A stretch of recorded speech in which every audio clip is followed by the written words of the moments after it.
Hello, welcome to GATE academy crash course of communication systems. तो अभी हमने शुरू किया अपना syllabus random variable random process से, और उसके लिए हमने कुछ बेसिक्स देख लिए प्रोबेबिलिटी के, हमने कंडीशनल प्रोबेबिलिटी देख ली, और लास्ट लेक्चर में हमने देखा कि अगर हमारा जो सैंपल स्पेस है, अगर उसमें अगर इनफाइनाइट पॉइंट्स हैं जो काउंटेबल भी नहीं है, अगर हमारे पास अनकाउंटेबल इनफाइनाइट पॉइंट्स हैं, तो उन सभी पॉइंट्स को इंडिविजुअल प्रोबेबिलिटीज असाइन करना पॉसिबल नहीं है। तो ऐसे केस में हम क्लासिकल डेफिनेशन को कैसे यूज करेंगे, तो उसका हमने एक मेथड देखा कि अगर हम एरियाज, लेंथ, इनके मेजरमेंट के अकॉर्डिंग अगर हम फेवरेबल आउटकम्स और ओवरऑल सैंपल स्पेस को डिफाइन करें, तो फिर वहां पर हम यूज कर सकते हैं अपनी क्लासिकल डेफिनेशन को। और फिर हमने देखा कि एक और प्रोसीजर क्या है कि अगर हम जितने भी हमारे अनकाउंटेबल वो जो हमारे पास सैंपल पॉइंट्स थे, अगर हम उन सभी को रियल एक्सिस पर, रियल लाइन पर अगर हम मैप कर लें, तो उस रियल लाइन के जो सेक्शंस होंगे, मतलब जो इंटरवल्स होंगी वैल्यूज की, उस रियल लाइन पर जितनी भी वैल्यूज हैं, उन सब में अगर हमने कुछ इंटरवल्स मान लिए, जैसे मान लीजिए कि आपके पास ये कोई रियल लाइन है,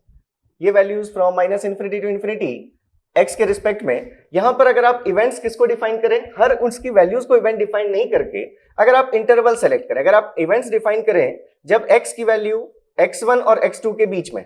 अगर ऐसा आपने एक इंटरवल ले लिया, सपोज ये पॉइंट है हमारा x1 और एक ये पॉइंट है x2, तो ये जो इंटरवल है, ऐसे सभी इंटरवल्स को और इन सभी इंटरवल्स के यूनियंस और इंटरसेक्शंस को अगर हम क्या डिफाइन कर दें, अपने इवेंट्स डिफाइन कर दें, तो उनको प्रोबेबिलिटी हम असाइन कर सकते हैं, क्योंकि वो नंबर्स कैसा होगा, काउंटेबल नंबर होगा। तो रियल लाइन का जो कॉन्सेप्ट है, मेनली उसको हम यूज इसलिए करेंगे जब कंटिन्यूअस वेरिएबल्स हम देखेंगे। अभी हमने डिफाइन नहीं किया कि रैंडम वेरिएबल हमारे कंटिन्यूअस कब है, डिस्क्रीट कब है,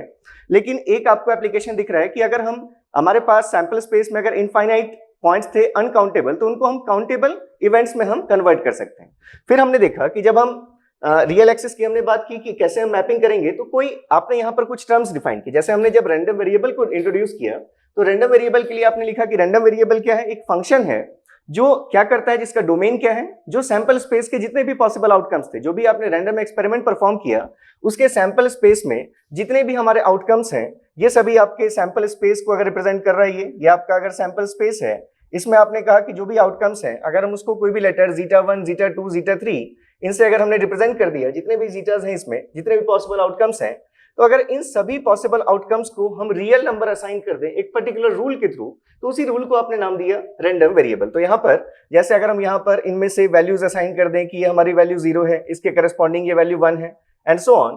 तो यहाँ पर अगर हमने मान लिया कि ये टोटल हमारे पास n जीटास है, तो इसके लिए अगर हमने मान लिया कि ये हमारी वैल्यूज 10 तक की वैल्यूज ले रहा है, तो ये जो प्रोसीजर होगा, जो ये रूल डिफाइन कर रहे होंगे हम कि x, हम जो ये रैंडम वेरिएबल का सेट देख रहे हैं, ये x में क्या वैल्यूज होंगी, तो एक रूल के अकॉर्डिंग ये मैपिंग हो रही होगी कि zeta1 को क्या रियल नंबर असाइन करना है, तो उसी रूल को अभी आपने सिर्फ इंट्रोड्यूस किया एज रैंडम वेरिएबल। तो हमने यहां पर देखा कि ये रैंडम वेरिएबल किसका फंक्शन है, सैंपल स्पेस s का फंक्शन है। तो अगर हम कभी ऐसा लिखते हैं, ये सभी चीजें हम डिस्कस कर चुके हैं कि x ऑफ लैम्डा i या जीटा i, अगर आपने लिखा x ऑफ लैम्डा i, मतलब ये क्या है, it is real number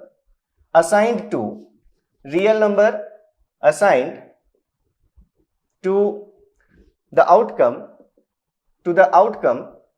lambda i। जो भी आपका सैंपल स्पेस था, जैसे हमने zeta1 zeta2 लिखे हैं, अगर lambda1 lambda2 ऐसे हमारे आउटकम्स होते, तो पर्टिकुलर lambda i, या मतलब जो भी lambda1 आउटपुट को, जो आपका आउटकम था, उसको आपने क्या रियल नंबर असाइन किया है, उसको ये रिप्रेजेंट करता है x ऑफ lambda i। यहां पर आपने ये भी लिखा कि ये जो x है, ये x क्या है, आपका रूल या फंक्शन, रूल और function by which real number is assigned to all outcomes। जितने भी आउटकम्स हैं हमारे, उन सभी को हम किस रूल के थ्रू रियल नंबर असाइन कर रहे हैं, वो रूल है आपका x। और यहां पर हमने ये भी देख लिया कि लैम्डा i हमारा क्या है, पर्टिकुलर आउटकम है। फिर यहां पर हमने देखा कि कुछ जो टर्म्स हमसे पूछे जाएंगे, जो अभी हम कंटिन्यूअसली उसी के बारे में डिस्कशन करेंगे, कि अगर कभी ऐसा इवेंट लिखा हुआ है, जैसे अगर आपके पास ये लिखी हुई है चीज x लेस देन और इक्वल्स टू x, आपको ये पता है ये x क्या है, इस रैंडम वेरिएबल की जो वैल्यू आ रही है उसको आपने x से नाम किया, मतलब ये 0 1 2 ये सभी क्या है, इसको हम स्मॉल x1 x2 x3 ऐसे हम कह सकते हैं इसको, ठीक है। तो ये हमने अगर देखा कि अगर ये कभी इवेंट लिखा हुआ है इस सेट के फॉर्म में, मतलब ये एक इवेंट है, और इस इवेंट का क्या मतलब है, इट कंसिस्ट ऑफ, आप ऐसे लिख सकते हैं, it consist of all subset of S, sample space S में जिसमें टोटल सभी आउटकम्स थे, उन आउटकम्स के सबसेट्स को ये रिप्रेजेंट करता है। तो ये कौन सा सेट है, it is consisting of all subsets of S for which या आप लिखे ऐसे कि इट इज, आप इसको ऐसे लिख लीजिए, it is subset of S containing all outcomes lambda I for which x of lambda I is less than or equals to x। ये देखिए हमने क्या लिखा, अगर हम इस इवेंट को देख रहे हैं तो इस इवेंट में कुछ पॉसिबल आउटकम्स होंगे, कुछ फेवरेबल आउटकम्स, क्योंकि ये जो x हम असाइन कर रहे हैं रियल वैल्यू, वो हमने एक्चुअली किसी रैंडम एक्सपेरिमेंट के आउटकम्स को हमने असाइन किया वो रियल नंबर। तो यहां पर अगर हम लिख रहे हैं कि x लेस देन और इक्वल्स टू x, इसका ये मतलब है कि रैंडम वेरिएबल की वैल्यू कब तक हमारी इस x से छोटी होगी तो उसमें कौन से आउटकम्स आएंगे। तो ये हमने लिखा कि ये क्या होगा, इस इवेंट में क्या क्या हमारे इस सेट में एलिमेंट्स होंगे, तो ये सबसेट होगा सैंपल स्पेस का, जो क्या कंटेन करेगा, सभी आउटकम्स, जिन सब आउटकम्स को अगर हमने जो रियल नंबर असाइन किया है तो उन सब के लिए जो रियल नंबर है वो क्या होना चाहिए, लेस देन और इक्वल्स टू x होना चाहिए। यही सिंपल मीनिंग आप अप्लाई कर सकते थे अगर आपके पास यहां लिखा होता लेट x1 टू x2। अगर आपको ये डिफाइन करना है कि ये इवेंट क्या कंटेन करेगा तो फिर से आप क्या लिखेंगे, it is subset of sample space S containing all outcomes lambda I, जितने भी lambda I आउटकम्स होंगे जिनके लिए फॉर विच क्या लिखेंगे आप, फॉर विच अगर हम वैल्यू देखें इस random variable x of lambda I की, उस आउटकम के करस्पॉन्डिंग कुछ x of lambda I random variable की वैल्यू होगी। तो अगर ये वैल्यू इन दोनों के बीच में है, that is x1 and x2, तो ये हमारे ये सभी एलिमेंट्स जो होंगे, जब ये सभी आउटकम्स होंगे वो इस सबसेट में आएंगे। मतलब ये हमारा क्या बताता है, सेट ऑफ फेवरेबल आउटकम्स बताता है इस इवेंट के लिए, set of favourable outcomes of the random experiment. ऐसे ही अगर आपने डिफाइन किया let x equals to x, अगर इस इवेंट को देखें तो फिर से हम क्या कहेंगे, ये क्या हमारा, इट इज उसी डेफिनेशन से subset of S containing all outcomes lambda I for which lambda I x of lambda I is equals to x। तो ये हमने देख लिया कि जो हम ये चीज जब भी हम लिखेंगे, ये इवेंट्स हम लिखेंगे, क्योंकि देखिए जब भी आप प्रोबेबिलिटी फाइंड करते हैं और क्लासिकल डेफिनेशन को ही आप यूज करेंगे, मतलब number of favourable outcomes divided by total possible outcomes, तो वहां पर आपको कैसे पता चलेगा नंबर ऑफ फेवरेबल आउटकम्स क्या है। तो ये चीज हमें उसी सेट को बताती है, जो भी आपने लिखा है ये इवेंट, तो अपने आप में देखना पड़ेगा आपको कि अगर आपने ये इवेंट लिखा तो इसमें कितने पॉसिबल आउटकम्स हैं, क्योंकि इसकी अगर प्रोबेबिलिटी देखनी होगी तो हमें देखना पड़ेगा पॉसिबल फेवरेबल आउटकम्स क्या है।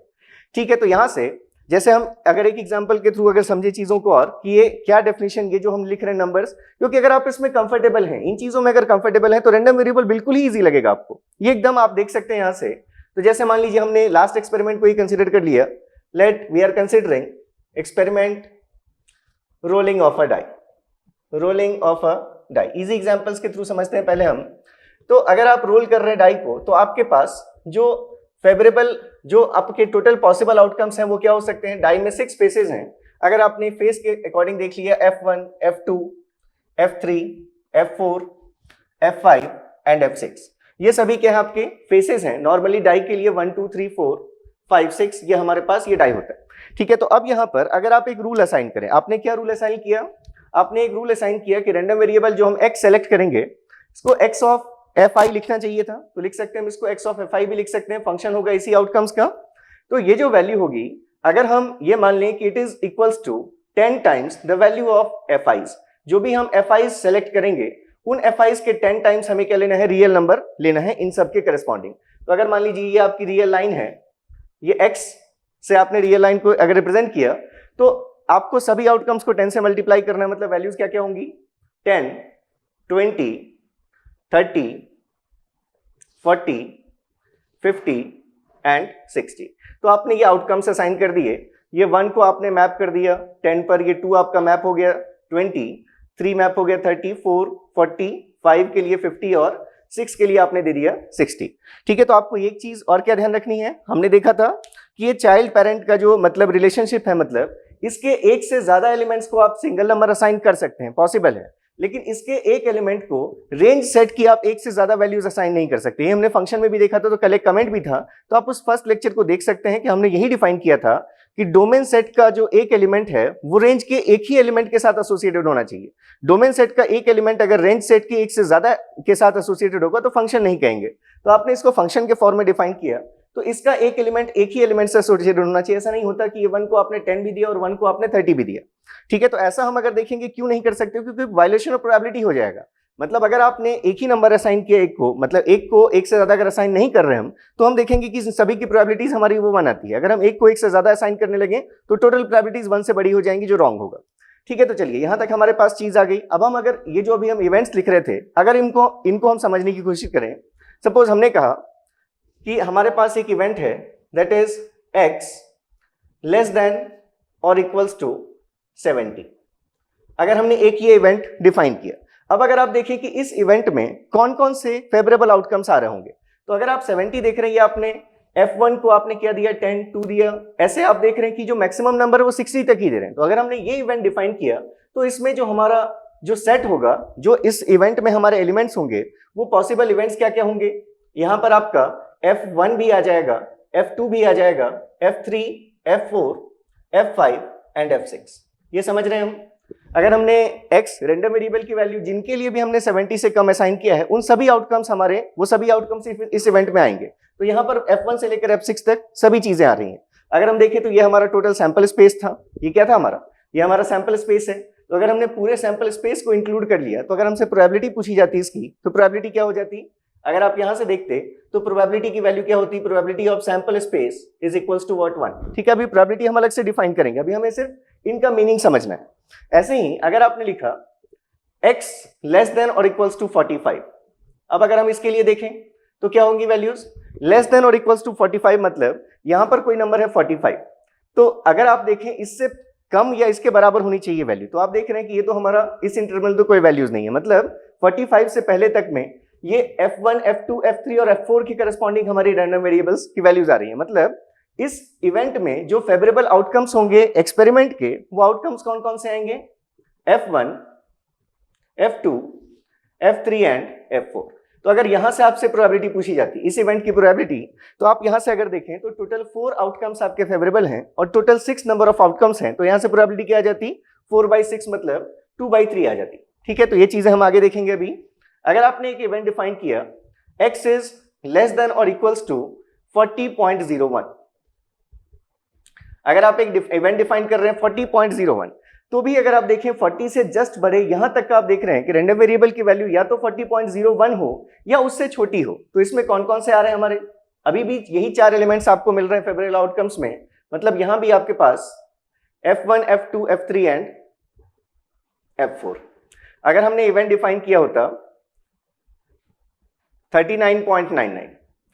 तो 39.99 मतलब इस 40 से जस्ट पहले तक हम यहां तक देखना चाहते हैं कि कौन से ऐसे आउटकम्स हैं जो जिनको हमने रैंडम वेरिएबल की जो वैल्यू असाइन की है वो या तो 39.99 है या उससे छोटी है। तो अब ये 40 जिसको आपने असाइन किया वो इसमें नहीं आएगा। अब फेवरेबल आउटकम्स क्या क्या होंगे आपके, ये सिर्फ 3 आउटकम्स आपको दिख रहे हैं, f1, f2 एंड f3। तो यहां पर आपके इसमें जो फेवरेबल आउटकम्स होंगे that will be f1, f2, f3। अगर हमसे यहां से पूछा जाता x लेस देन और इक्वल्स टू 0, इसकी प्रोबेबिलिटी क्या होगी, हम अगर लिख दें 10 होने की रैंडम वेरिएबल की वैल्यू या उससे कम होने की क्या प्रोबेबिलिटी है, या उस इवेंट में कौन कौन से हमारे आउटकम्स आ रहे हैं। तो आपको दिख रहा है ये 10 से ही लेना हमने शुरू किया है। 10 से जस्ट पहले अगर आपने यहां पर इक्वल टू ले लिया, अगर आपने इक्वल टू भी ले लिया तो फिर ये वैल्यू क्या होगी, अगर आप यहां से देखें तो वैल्यू क्या होगी, अगर आपने 10 को भी इंक्लूड कर लिया तो एक रैंडम वेरिएबल आपका आ रहा है कौन सा, f1। तो यहां से एक आपको आउटकम बस मिलेगा फेवरेबल में f1, और अगर आप इससे छोटी वैल्यू ले लेंगे, मतलब अगर आपने लिख दिया x less than equals to 5, तो क्योंकि आपको दिख रहा है कि 10 से पहले कोई भी आउटकम नहीं आ पा रहा, तो यहां पर ये क्या बनेगा, नल सेट दैट इज 5। तो ये चीजें हमने समझी कि कैसे हम इन इवेंट्स में देखकर समझेंगे कि कौन कौन से हमारे आउटकम्स आ रहे हैं, और जितने आउटकम्स आ गए वो फेवरेबल आउटकम्स हैं, तो divided by total number of outcomes करके हम उनकी प्रोबेबिलिटी भी फाइंड कर सकते हैं। तो ये तो डिस्क्रीट का केस था, इसमें प्रॉब्लम भी नहीं थी कि हमारे पास काउंटेबल नंबर्स थे। लेकिन अगर इन्हीं एक्सपेरिमेंट में अगर मान लीजिए बोला जाए ये एक्सपेरिमेंट हम एक साथ 10,000 एक्सपेरिमेंट्स परफॉर्म करें, तो उस टाइम में फिर ये हमारे रियल वैल्यूज का कॉन्सेप्ट वो हेल्पफुल होगा। तो चलिए जैसे इसमें हम और अगर अब हम यहाँ पर अगर डिफाइन कर दें रैंडम वेरिएबल को, अब हम अगर डेफिनेशन देना चाहें तो अब यहां से हम डिफाइन कर रहे हैं डेफिनेशन।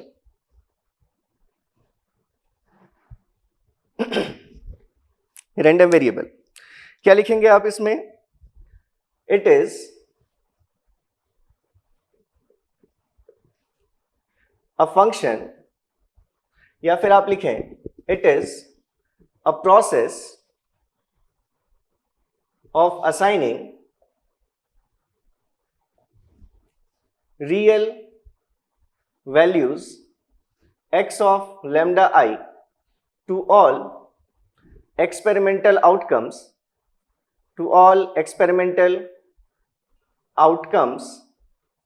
lambda i's।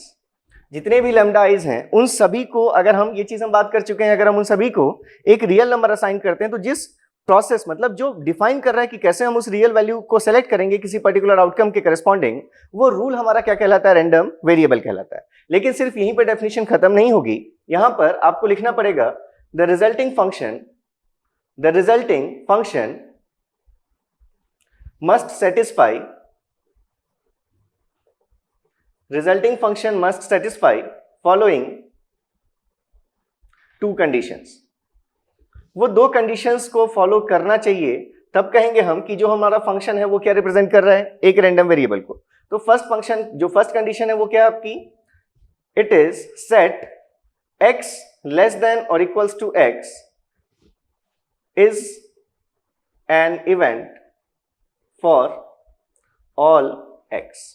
मतलब अगर हमने ये लिया x लेस देन और इक्वल्स टू x, तो ये जो हमारा सेट है ये हमारा एक इवेंट होना चाहिए। किसी भी x को हम सेलेक्ट करें उन सब के केस में हमारा क्या होना चाहिए? एक इवेंट होना चाहिए। और इवेंट का मतलब, अगर हमने लिख दिया कि x में x से छोटी वैल्यू कोई भी, जैसे मान लीजिए 4, तो अगर 4 हमारा, जैसे आपने कोई भी एक इवेंट डिफाइन किया 2 से लेकर 3 तक का इंटरवल, तो अगर वो आपका इंटरवल क्या है, अगर एक इवेंट है, तो ऐसे इंटरवल्स का यूनियंस और इंटरसेक्शन भी क्या होना चाहिए? उसके केस में इवेंट होना चाहिए। तो आपको सिर्फ ये कंडीशन याद रखनी है, क्योंकि एमएसक्यूज में इस टाइप की चीजें पूछ दी जाएंगी आपसे कि क्या कंडीशंस हो सकती हैं। 3 आपके कंडीशंस दे दी गई, 4 कंडीशंस, 2 कंडीशंस ट्रू हैं, 2 फॉल्स हैं। ठीक है, तो फर्स्ट कंडीशन ये होनी चाहिए कि x मस्ट बी, ये जो आपने इवेंट लिखा है, ये आपने ये जो सेट डिफाइन किया है, it must be an event for all x, ये सभी x के लिए एक इवेंट होना चाहिए। और सेकंड आप लिखते हैं यहां पर probabilities of random variable x equals to infinity and random variable x equals to minus infinity must be 0। ये आपने ऐसा क्यों लिया? क्योंकि अभी आपने कहा कि मैपिंग आप रियल एक्सिस पर कर रहे हैं, और वो जो रियल एक्सिस है वो इन पॉइंट्स को इंक्लूड नहीं करती। तो यहां पर अगर आपने ये रूल डिफाइन कर दिया, मतलब ये कंडीशन अगर आपने अप्लाई कर दी, तो अगर आप देखें ये जो वैल्यूज है हमारी, इनकी प्रोबेबिलिटी आपने अगर 0 डिफाइन कर दी, तो उसका क्या मतलब हुआ? इसका मतलब ये हुआ that is we are allowing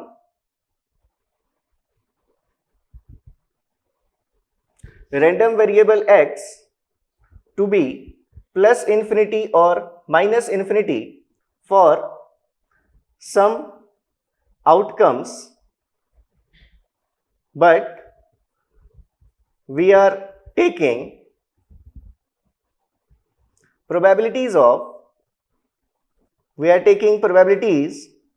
of those outcomes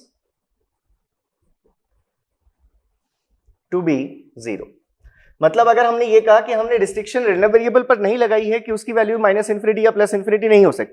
सकती है, लेकिन जो भी हम चुनते हैं रैंडम वेरिएबल की वैल्यू, वो किसके करस्पॉन्डिंग होती है? किसी आउटकम के करस्पॉन्डिंग होती है। तो अगर जो आउटकम्स हैं जिनके लिए हमारे रैंडम वेरिएबल की वैल्यू इनफाइनाइट हो जाए, अगर हम उन आउटकम्स की प्रोबेबिलिटी को क्या मान लें, अगर हम क्या डिफाइन करें कि वो प्रोबेबिलिटीज ही 0 है, मतलब वो कभी आउटकम ही नहीं आएगा जिसके करस्पॉन्डिंग हमें रैंडम वेरिएबल की वैल्यू या तो प्लस इन्फिनिटी या तो माइनस इन्फिनिटी लेनी पड़ती। तो ये जो आपकी है, ये आप कंप्लीट डेफिनेशन समझ सकते हैं कि रैंडम वेरिएबल एक फंक्शन है जो असाइन करता है real values to different outcomes of the sample space, provided जो रिजल्टिंग फंक्शन है उसमें क्या होना चाहिए? जितने भी x, रैंडम वेरिएबल x की value less than small x, ये जितने भी हमारे हैं ये सभी हमारे इवेंट्स होना चाहिए। ये हमारा हमेशा एक इवेंट होना चाहिए। हम x की कोई भी वैल्यू सेलेक्ट कर लें, उन सबके करस्पॉन्डिंग ये हमारा एक इवेंट होना चाहिए। तो ये आपने रैंडम वेरिएबल डिफाइन कर दिया।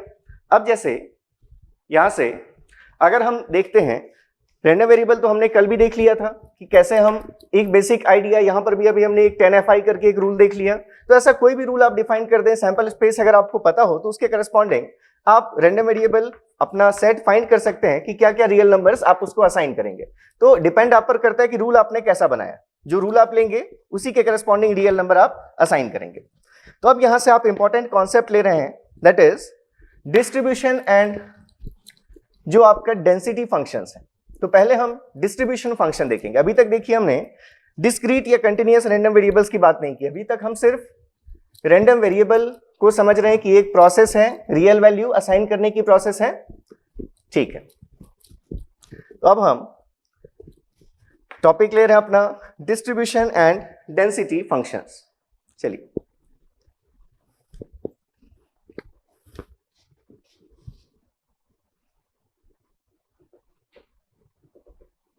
Distribution and density functions. तो पहले हम डिस्ट्रीब्यूशन फंक्शन से शुरू करते हैं, ठीक है। डिस्ट्रीब्यूशन फंक्शन, अभी तक जो हमने एग्जांपल्स लिए यहां पर, उसको लेने का बस यही सेंस था कि आपको ये चीज समझ में आए कि अगर हम कोई इवेंट लिखते हैं x less than equals to x, तो ये जो इवेंट है इसमें जो भी एलिमेंट्स होंगे वो एलिमेंट्स हमेशा सेम नहीं रहेंगे। वो किस पे डिपेंड करेंगे कि आप इस x की क्या वैल्यू लेते हैं। आपने जैसे अभी देखा कि अगर हम 45 लेते हैं तो कुछ अलग आउटकम्स आ रहे थे, अगर हम 45 से कम कर दें या ज्यादा कर दें तो वैल्यूज चेंज हो जाएंगी। मतलब यहां मैं कुछ लाइंस लिखता हूं, आप उसको देख लीजिए बस।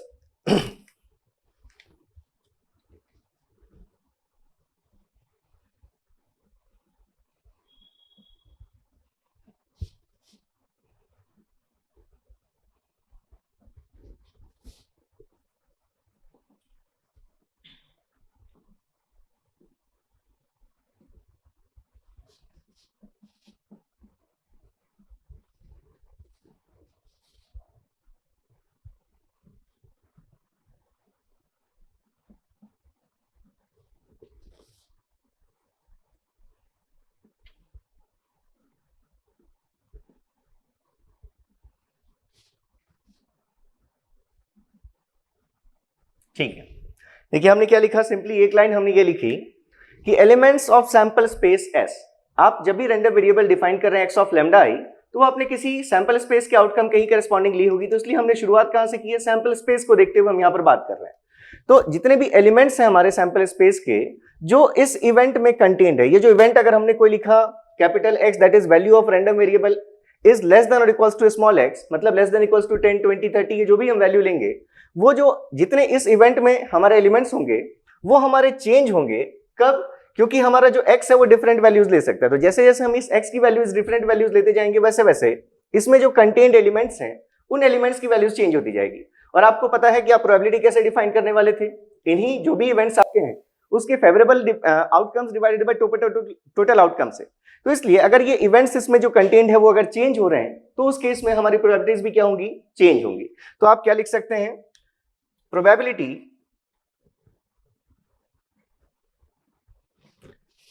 p x लेस देन और equals to x is,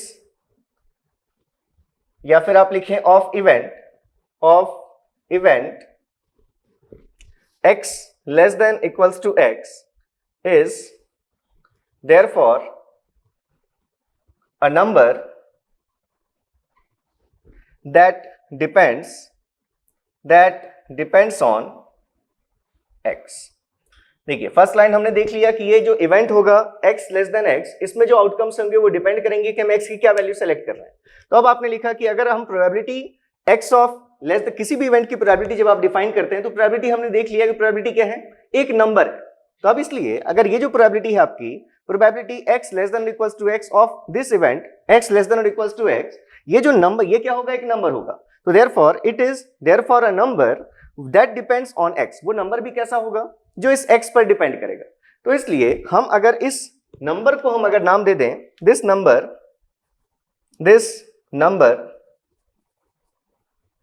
is, इसी नंबर को अगर हम एक नाम दे दें f(x) of x is defined as, या तो आप सिर्फ डिस्ट्रीब्यूशन फंक्शन कहें या फिर हम इसको नाम लिख देते हैं क्यूमुलेटिव डिस्ट्रीब्यूशन फंक्शन।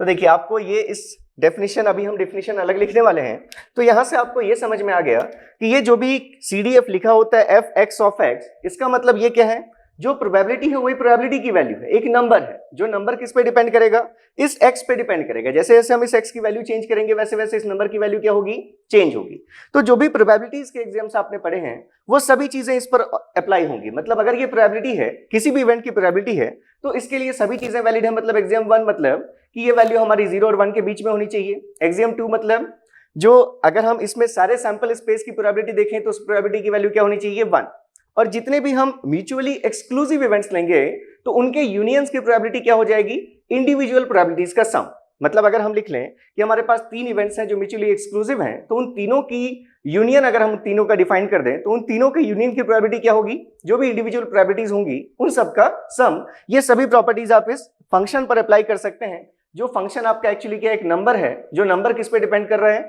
जो आप रैंडम वेरिएबल की वैल्यू लेंगे उस जिससे आप छोटी या इक्वल होने की कंडीशन देख रहे हैं, तो जैसे जैसे हम ये नंबर चेंज करेंगे वैसे वैसे हमारा ये ओवरऑल नंबर चेंज होगा, जिसको आपने नाम दिया क्यूमुलेटिव डिस्ट्रीब्यूशन फंक्शन। तो अब यहां पर अगर आप डिफाइन कर दें फिर से इसको, तो डेफिनेशन आप लिख सकते हैं, definition CDF cumulative distribution function of random variable x is a function f x of x that is equals to probability of event x less than or equals to, यहां जो ब्रैकेट में चीज लिखी है वही यहां पर आपको लिखना है। अगर यहां पर लिखा रहता है fx of 10 तो इसका मतलब probability that the value of random variable x is less than or equals to 10, और वो हम फाइंड करना देख चुके हैं कि कैसे हमें फाइंड करना है। हमें देखना है कि ये इवेंट जो हम लेंगे इसमें क्या आउटकम्स होंगे, और फिर उन सभी आउटकम्स की प्रोबेबिलिटीज को आप ऐड कर देंगे तो आपको ये टोटल ये नंबर मिल जाएगा जो अपने आप में प्रोबेबिलिटी है इस इवेंट की। यहां पर डिफाइंड फॉर, इसके साथ आपको लिखना पड़ेगा defined for every x from -∞ to +∞। मतलब इस x की जगह पर हम कोई भी वैल्यू ले सकते हैं। तो अभी आपने देख लिया कि इन सब की जरूरत क्यों है,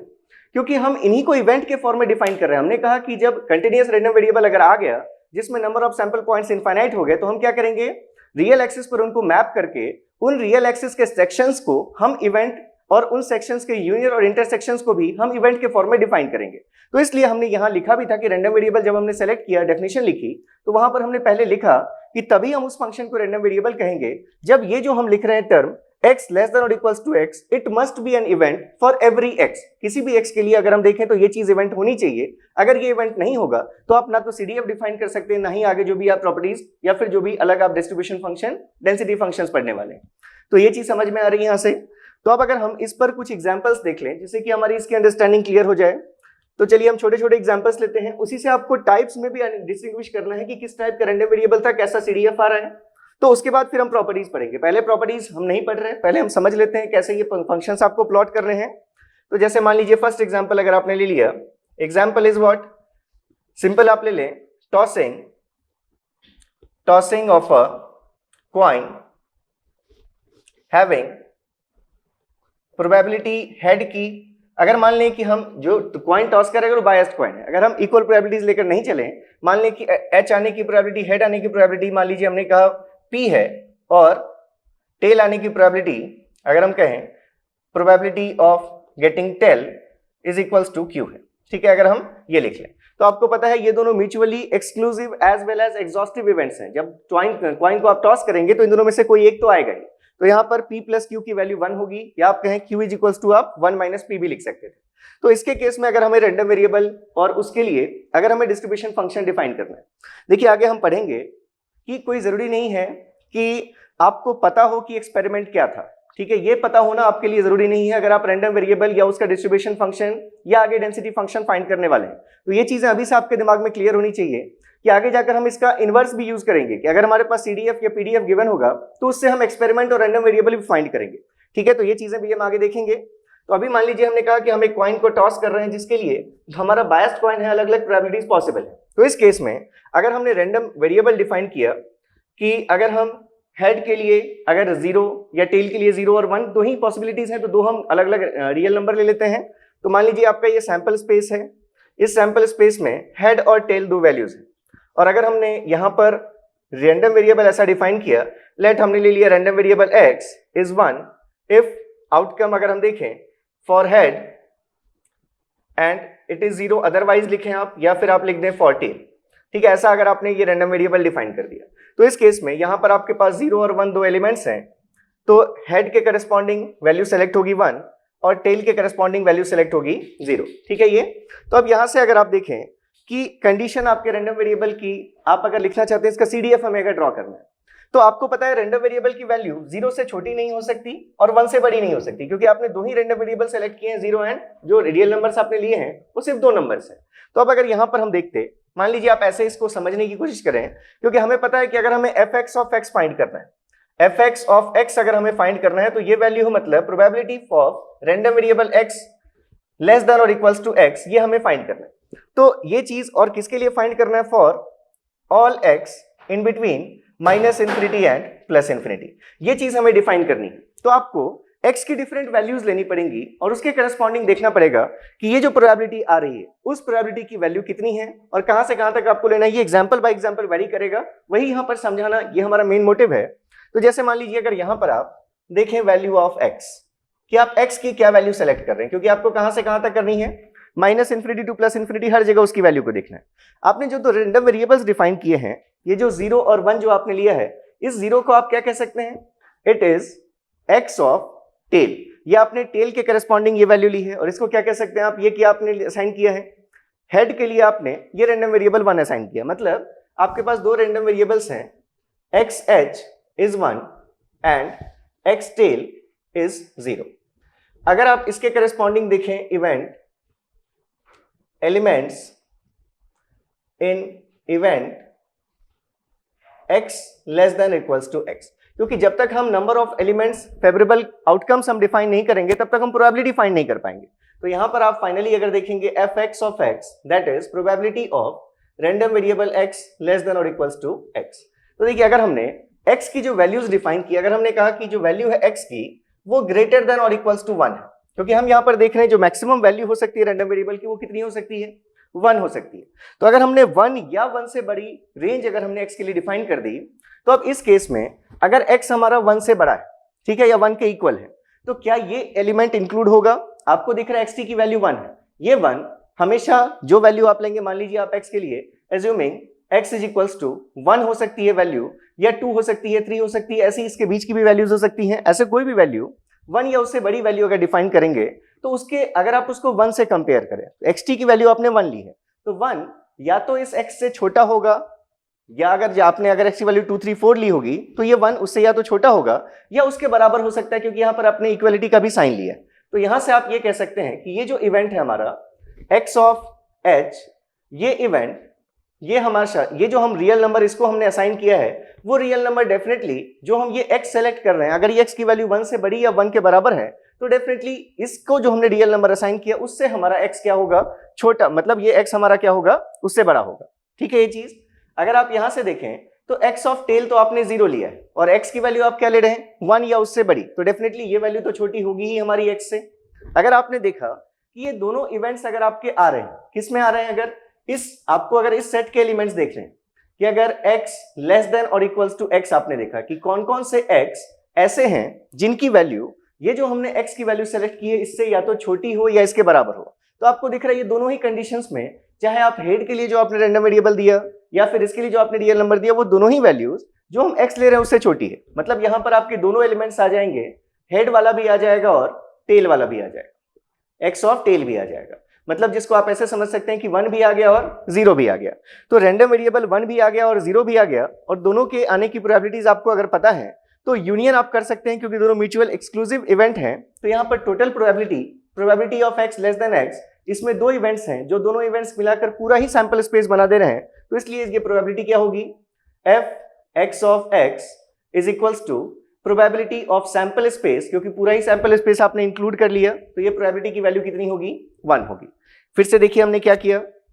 अगर हमने एक x की रेंज डिफाइन कर दी जो 1 या उससे बड़ी ही वैल्यू है, तो उस केस में जो आपने पहला रैंडम वेरिएबल आपने डिफाइन किया रियल नंबर 1 से,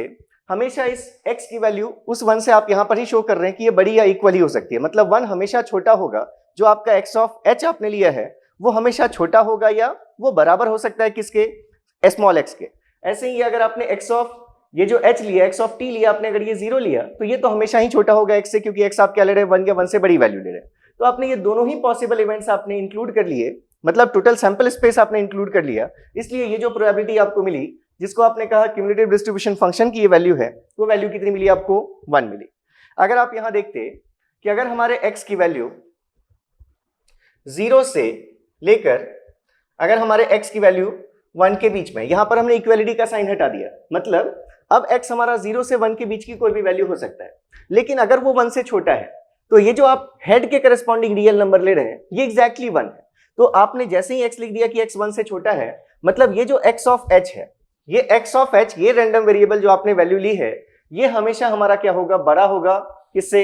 ये बड़ा है किससे, x से, क्योंकि x आप 1 से छोटी वैल्यू ले रहे हैं और इसको आपने असाइन किया रियल नंबर 1 जो हमेशा बड़ा है इस x से, तो ये x ऑफ h हमारा क्या है, बड़ा है x से। अब इसके कंडीशन में देखें, अगर हम, हमारे इस रैंडम वेरिएबल की वैल्यू है 0, रियल नंबर है आपका 0, तो यहां जो x ले रहे हैं वो 0 से या तो बड़ा होगा या फिर उसके इक्वल हो सकता है। तो इसका मतलब अगर आप देखें तो ये जो आप लिख रहे हैं x ऑफ t,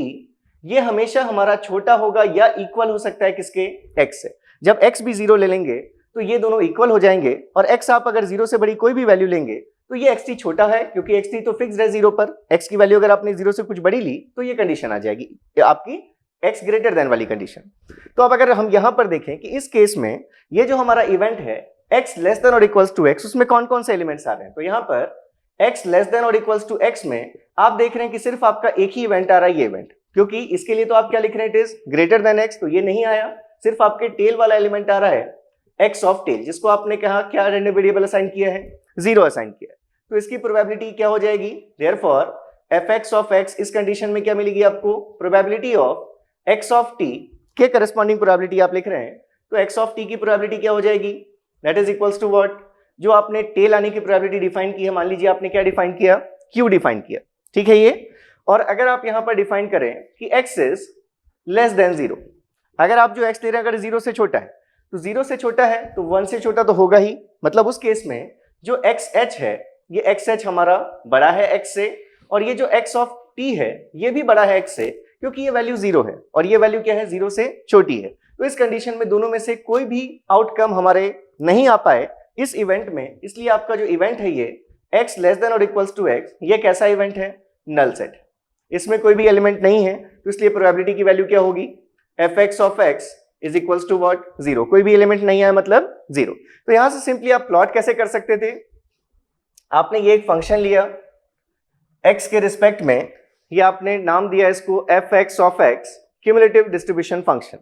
तो हम क्या देख रहे हैं, अगर 0 से छोटी है x की वैल्यू, इस रीजन में आप 0 से छोटी मतलब माइनस इन्फिनिटी से 0 तक के आप सारी वैल्यूज को कंटेन कर सकते हैं, किसमें, 0 से छोटी में। तो अब तक आपकी प्रोबेबिलिटी डिस्ट्रीब्यूशन फंक्शन की वैल्यू कितनी है, 0 है, इस पूरे रेंज में वैल्यू कितनी है, 0 है। अब अगर हम देखें जैसे ही हम 0 को इंक्लूड करते हैं तो 0 से लेकर 1 तक ये जो हमारे मिल रही है प्रोबेबिलिटी की वैल्यू, ये कांस्टेंट मिल रही है कितने पर, q पर, और ये कहां से शुरू हो रही है, आपने इक्वालिटी का साइन लिया, मतलब 0 पर ही प्रोबेबिलिटी में आपकी जंप डिसकंटिन्यूटी है, और यहां पर प्रोबेबिलिटी 0 से चेंज होकर के probability at x equals to 0 पर, ये प्रोबेबिलिटी हमारी 0 से चेंज होकर कितनी हो गई, ये हो गई q। अब ये q रहेगी कांस्टेंट कब तक, जब तक हमारे रैंडम वेरिएबल की वैल्यू किस किस के बीच में है, 0 और 1 के बीच में। और जैसे ही रैंडम वेरिएबल की वैल्यू 1 के बराबर हो जाए या उससे ज्यादा हो जाए, क्योंकि इसमें इक्वालिटी का साइन इंक्लूडेड नहीं था, मतलब जब तक 1 से छोटा है तब तक ये वैल्यू कांस्टेंट रहेगी q पर। उसके बाद जैसे ही आपने 1 को इंक्लूड कर लिया तो 1 से लेकर इन्फिनिटी तक, 1 से बड़ी या 1 के इक्वल किसी भी वैल्यू के लिए प्रोबेबिलिटी किसके बराबर है, 1 के बराबर है। तो यहां पर अगर आप देखें तो कितना जंप आया, क्योंकि पहले सिर्फ q था, मतलब क्योंकि एक ही आउटकम इंक्लूड हो रहा था, उसकी प्रोबेबिलिटी इंक्लूडेड थी। अब जैसे ही आपने 1 कर दिया तो दूसरा जो इवेंट था, हेड आने वाला इवेंट, वो भी इंक्लूड हो गया, तो इसमें कितना ऐड होगा, उस हेड के आने की प्रोबेबिलिटी ऐड होगी p, और आपने पहले डिफाइन कर दिया कि दो ही इवेंट्स हैं, तो p प्लस q की वैल्यू कितनी होगी, 1। तो इसलिए ये वैल्यू यहां पर, ये हमारी 1 के बाद ये वैल्यू हमारी कहां कांस्टेंट हो रही है, 1 पर कांस्टेंट हो रही है। तो अगर आप देखें कि इस पॉइंट पर जो हमारा इवेंट आया उसकी क्या प्रोबेबिलिटी है, तो आप फाइंड कर सकते हैं 1 माइनस q, और 1 माइनस q का मतलब p है। तो ये आपने एक CDF ड्रॉ कर दिया, किसके लिए, जब आपके सैंपल स्पेस में दो ही पॉइंट्स थे और डिस्क्रीट आपके पॉइंट्स हैं, हेड या टेल, 0 या 1, तो उसके केस में जो रैंडम वेरिएबल का CDF आया, ये ऐसा आपको CDF मिला। अब अगर इसी में हम एग्जाम्पल को थोड़ा सा चेंज करें। अगर हम, जैसे हमने कल एक एग्जाम्पल देखा था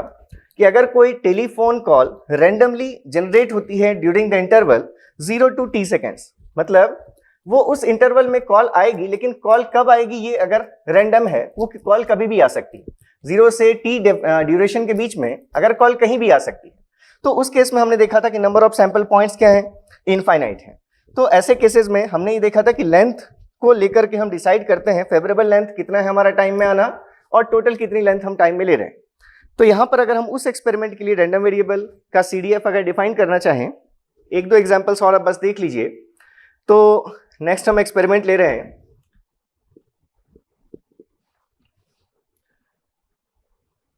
call is randomly generated during interval 0t। ये ओपन इंटरवल हमेशा हम शो कर रहे हैं, मतलब उन पॉइंट्स को हम इंक्लूड नहीं कर रहे, ठीक है। तो इस केस में अगर हमें रैंडम वेरिएबल के लिए CDF फाइंड करना है, तो देखिए अगर हमें ये पता नहीं होता कि टेल के आने की प्रोबेबिलिटी क्या है, तो आप ये क्यू कैसे डिफाइन करते। तो प्रोबेबिलिटीज तो पहले हमें पता होनी चाहिए, जितने भी आउटकम्स हैं एक्सपेरिमेंट में उनके लिए हमें ये चीज पता होनी चाहिए कि कैसे उनके इंडिविजुअल की क्या, जैसे आपने अगर उसको बांट दिया इवेंट्स में, इवेंट्स हमने कहा कि ड्यूरेशन हम इवेंट्स ले लेंगे, जो इंटरवल्स होगा उसको इवेंट्स ले लेंगे, तो उन सब की प्रोबेबिलिटीज हमें पता होनी चाहिए। तो यहां से हम ये देख चुके हैं कि अगर हम कहें कि प्रोबेबिलिटी, अगर यहां पर आप डिफाइन करें, यहां पर आप क्या क्या चीजें डिफाइन कर सकते हैं। देखिए सबसे पहले तो आपको ये पता है कि probability of call in between, अगर हम लिखें कि हमें क्या चाहिए, प्रोबेबिलिटी ऑफ कॉल, अगर हम ये एक्सपेरिमेंट ही ऐसा ले लेते हैं कि अगर हमने लिखा कि call is randomly generated during interval 0 to t seconds, अगर हमने कहा इस t को अगर हम 1 ले लेते हैं, ठीक है,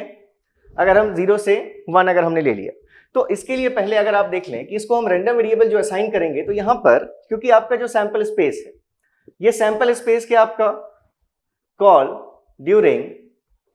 0 से जब तक t की वैल्यू 1 सेकेंड के बीच में होगी, इस बीच में कोई भी टाइम इंस्टेंट पर कॉल आ सकता है। ये आपका रैंडम आपका एक्सपेरिमेंट है जिसमें कॉल आएगा, तो ये आपके लिए क्या है, ये सैंपल स्पेस है। अब इस सैंपल स्पेस को अगर आपको रियल वैल्यूज असाइन करना है, तो इसमें आप देख रहे हैं कि कंटिन्यूअस वैल्यूज हैं, 0 से 1 के बीच में infinite number of points possible है। तो इस केस में जो आप रैंडम वेरिएबल डिफाइन करेंगे, अगर हमने रैंडम वेरिएबल, सपोज हमने ये जो फंक्शन ऑफ t आपने रैंडम वेरिएबल डिफाइन किया, अगर आप यही रैंडम वेरिएबल को डिफाइन कर दें कि जितनी वैल्यू यहां होगी टाइम की, वही रियल नंबर हम असाइन कर रहे हैं, ठीक है, तो ये हमारे लिए इजी हो जाएगा, क्योंकि हम यहां जो वेरी करेंगे आउटकम्स को, वो भी 0 से 1 के बीच में करेंगे, और उनको उसी टाइम इंस्टेंट को ही अगर हमने रैंडम वेरिएबल नाम दे दिया, तो हमारे लिए काम इजी हो गया कि अभी हमें पता चल गया कि रैंडम वेरिएबल जो आएगा हमारा x ऑफ t, इसकी वैल्यू कहां से कहां तक होगी, 0 से 1 सेकेंड्स के बीच में होगी। अगर आपने ये रूल डिफाइन कर दिया, तो आप इससे क्या कर रहे हैं, इस पर मैप कर रहे हैं। ये हमने सिर्फ एक लाइन शो की है, ऐसे इनफाइनाइट नंबर ऑफ पॉइंट्स हैं हमारे। अगर यहाँ पर 0.001 सेकंड पर कॉल आया, तो उसको हमने रियल नंबर दे दिया 0.001,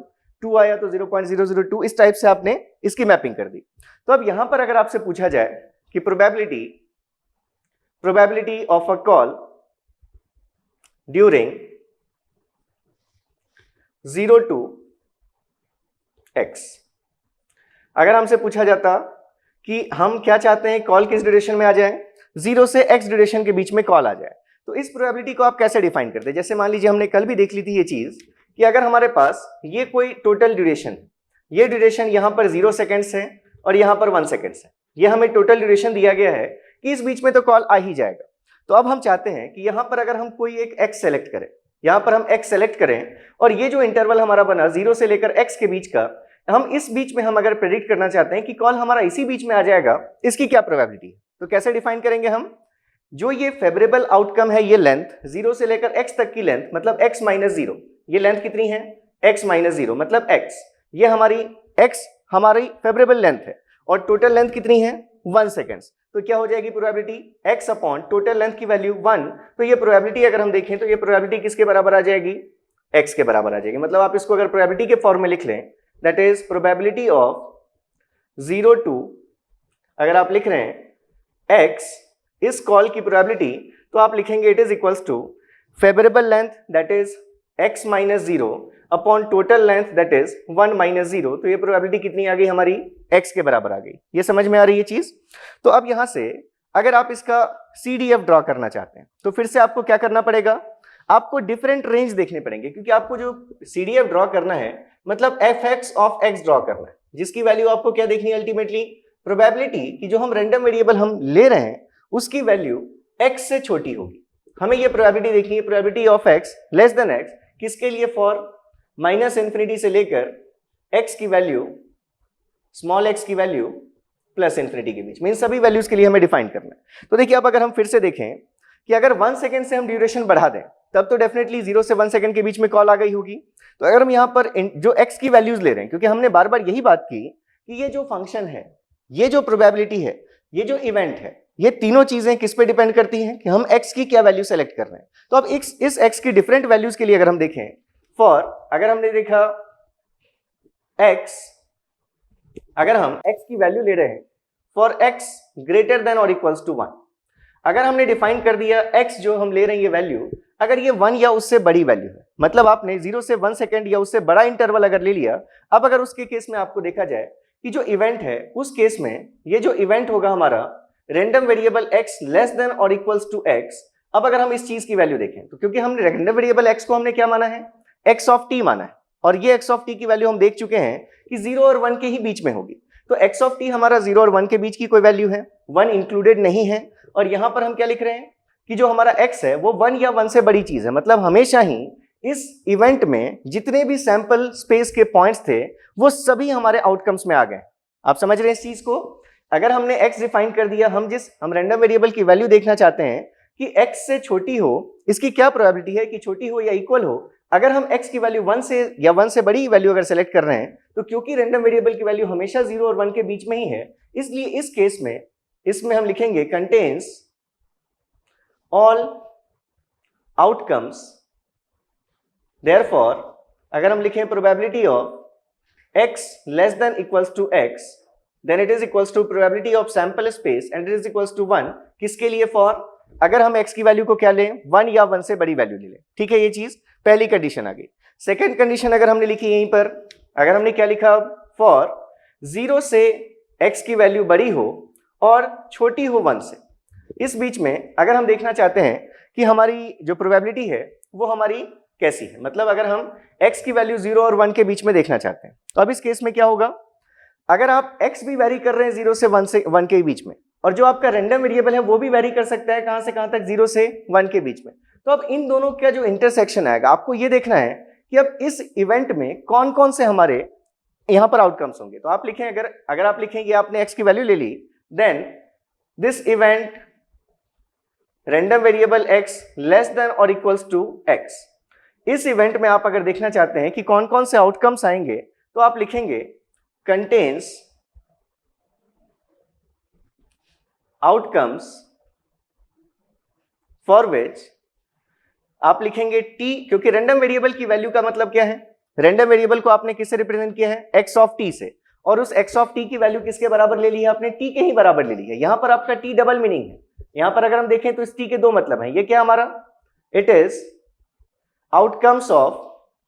एक्सपेरिमेंट, मतलब ये सैंपल स्पेस भी हमारा सैंपल स्पेस के पॉइंट्स को भी बता रहा है, और यहीं पर t हमारा और क्या हो रहा है, it is real values assigned to the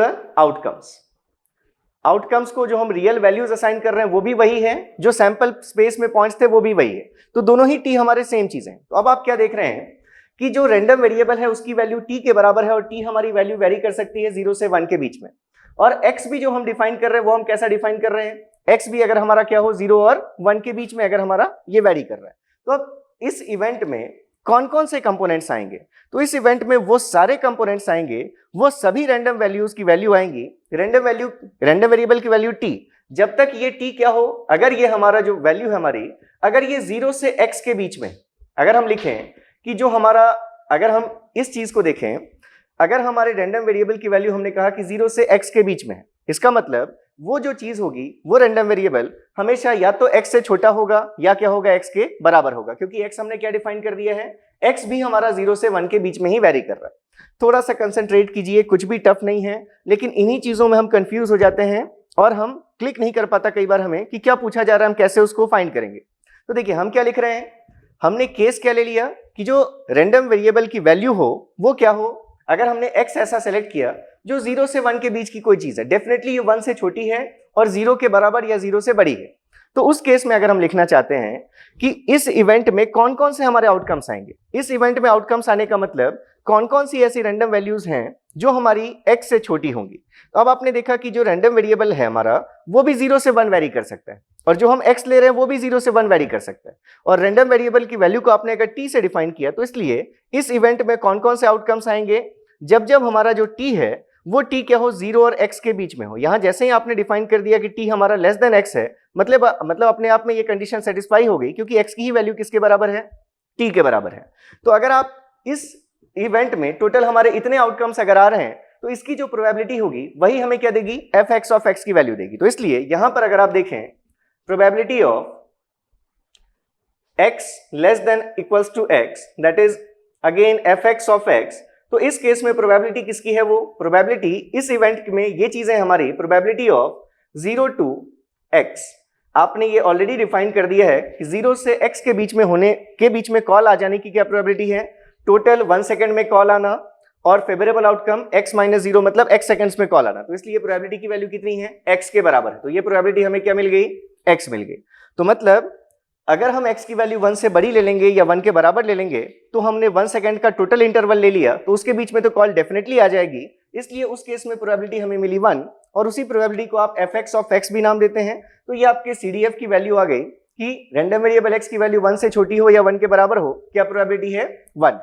फिर हमने लिया कि अगर हमारा x 0 से 1 वेरी कर रहा हो कुछ भी वैल्यू, जैसे मान लीजिए आपने x की वैल्यू ले ली 0.7, उस केस में आपने देखा कि रैंडम वेरिएबल हमारा x से छोटा हो, इसकी क्या प्रोबेबिलिटी है, तो रैंडम वेरिएबल की कहां तक की वैल्यूज आ जाएंगी, 0 से लेकर 0.7 तक की वैल्यू आ जाएंगी, और 0.7 आपने क्या लिया, x लिया। तो इसलिए आप इसको ऐसे भी लिख सकते हैं कि इसमें क्या क्या चीजें आएंगी, 0 से लेकर x तक t की सभी वैल्यूज आ जाएंगी। तो इसलिए अगर आपको इसकी प्रोबेबिलिटी चाहिए, मतलब आपको एक्चुअली इसकी प्रोबेबिलिटी चाहिए, और ये प्रोबेबिलिटी हमने पहले डिफाइन कर लिया कि इसकी प्रोबेबिलिटी किसके बराबर होगी, x अपॉन 1, मतलब ये जो इंटरवल है x minus 0 divided by total interval 1, वो हमें ये प्रोबेबिलिटी मिल गई। ये सेकंड हो गई केस। और अगर हम थर्ड केस देखें इसी में, कि अगर हम देखें फॉर अगर हमारे x की वैल्यू लेस देन 0 हो जाए, if x is less than 0, तो x इज लेस देन 0 में क्या आपके इवेंट में कोई एलिमेंट आ रहा है, इवेंट x लेस देन और इक्वल्स टू x। अगर हम देखें, अगर हमने इस x की वैल्यू को 0 से छोटा ले लिया तो हमारा जो रैंडम वेरिएबल है, जो हमने टेलीफोन कॉल्स के ड्यूरेशन को बताया है, वो 0 से 1 के ही बीच में वेरी कर रहा है, उसमें 0 भी इंक्लूडेड नहीं है, 1 भी इंक्लूडेड नहीं है। तो 0 से पहले तो कोई भी वैल्यू नहीं है उसमें, तो इसमें कोई भी एलिमेंट नहीं आएगा। इज क्या है, ये हमारा नल सेट है 5, देयरफॉर इसके केस में probability of x less than equals to x, ये वैल्यू कितनी आएगी, 0 आएगी। तो अगर आपने देखा यहां से, अगर आपको CDF बनाना है इस रैंडम वेरिएबल का, तो कैसा बना इसका CDF, जब तक x की वैल्यू आप 0 से छोटी लेते रहेंगे तब तक प्रोबेबिलिटी क्या रहेगी, 0 रहेगी। जब आप प्रोबेबिलिटी x की वैल्यू अगर आपने 0 से 1 के बीच में ले ली और तब आपने देखा कि इस ड्यूरेशन में 0 से 1 के बीच में कॉल आने की क्या प्रोबेबिलिटी है, तो वो प्रोबेबिलिटी किसके बराबर है, x के ही बराबर है, जो आप टाइम इंस्टेंट लेंगे उसी के बराबर है। और उसके बाद आपने लिया कि अगर हम x की वैल्यू 1 से बड़ी या 1 के इक्वल ले लें तो कितनी प्रोबेबिलिटी है, तो उसके केस में हमने देखा डेफिनेटली कॉल आ चुका होगा, इसलिए उसकी प्रोबेबिलिटी क्या हो गई, 1 हो गई। तो इस जैसे ही हम इस CDF को प्लॉट करेंगे तो कुछ पॉइंट्स आपको वहां से क्लियर हो जाएंगे। तो आप इसको लिख लीजिए, मैं इसको रब करता हूं।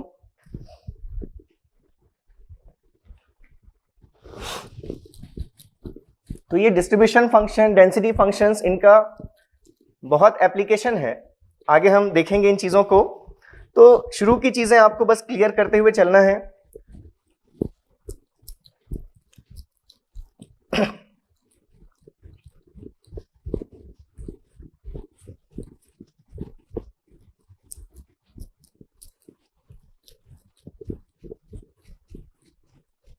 ठीक है,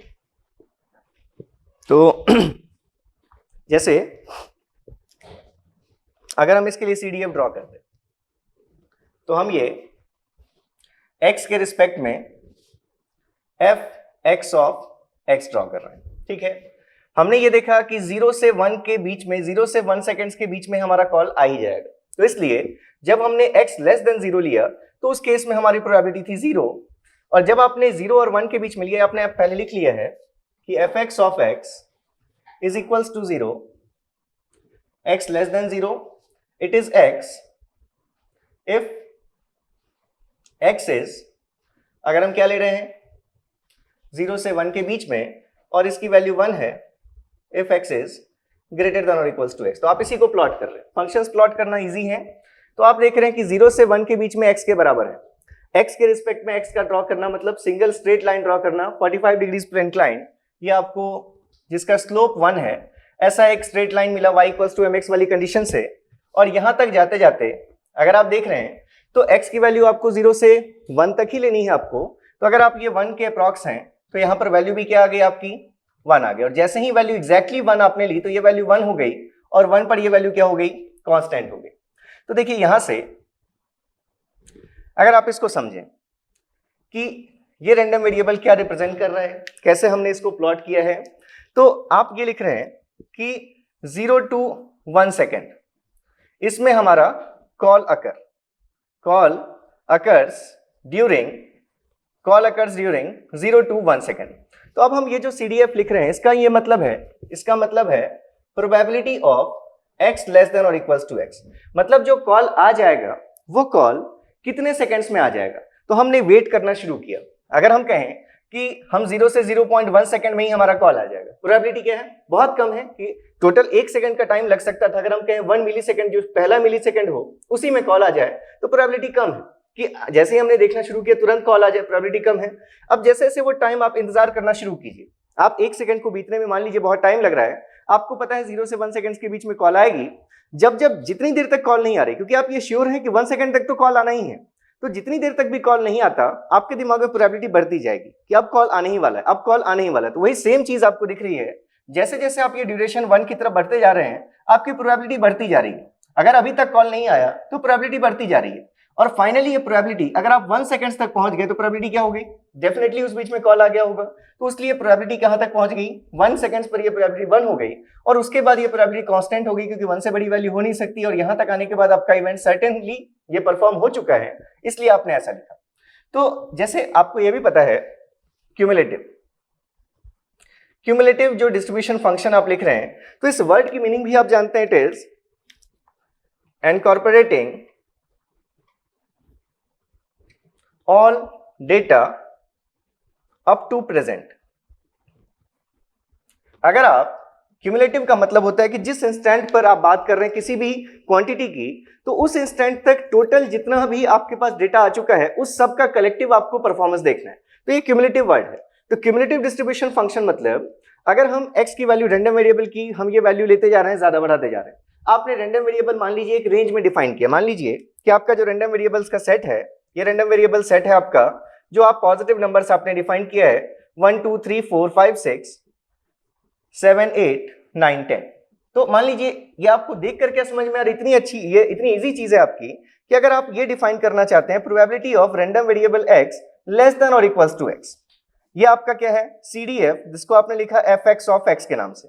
तो यहां पर अगर आप ये देख रहे हैं कि क्या प्रोबेबिलिटी कि हम इस x की वैल्यू हम चेंज करते जाएंगे, अब ये चेंज करते जाएंगे और आप ये देखेंगे कि प्रोबेबिलिटी रैंडम वेरिएबल की वैल्यू उस वैल्यू से छोटी हो, इसकी क्या प्रोबेबिलिटी है। तो ऑब्वियसली आप इस x की वैल्यू जितनी ज्यादा लेंगे, जैसे मान लीजिए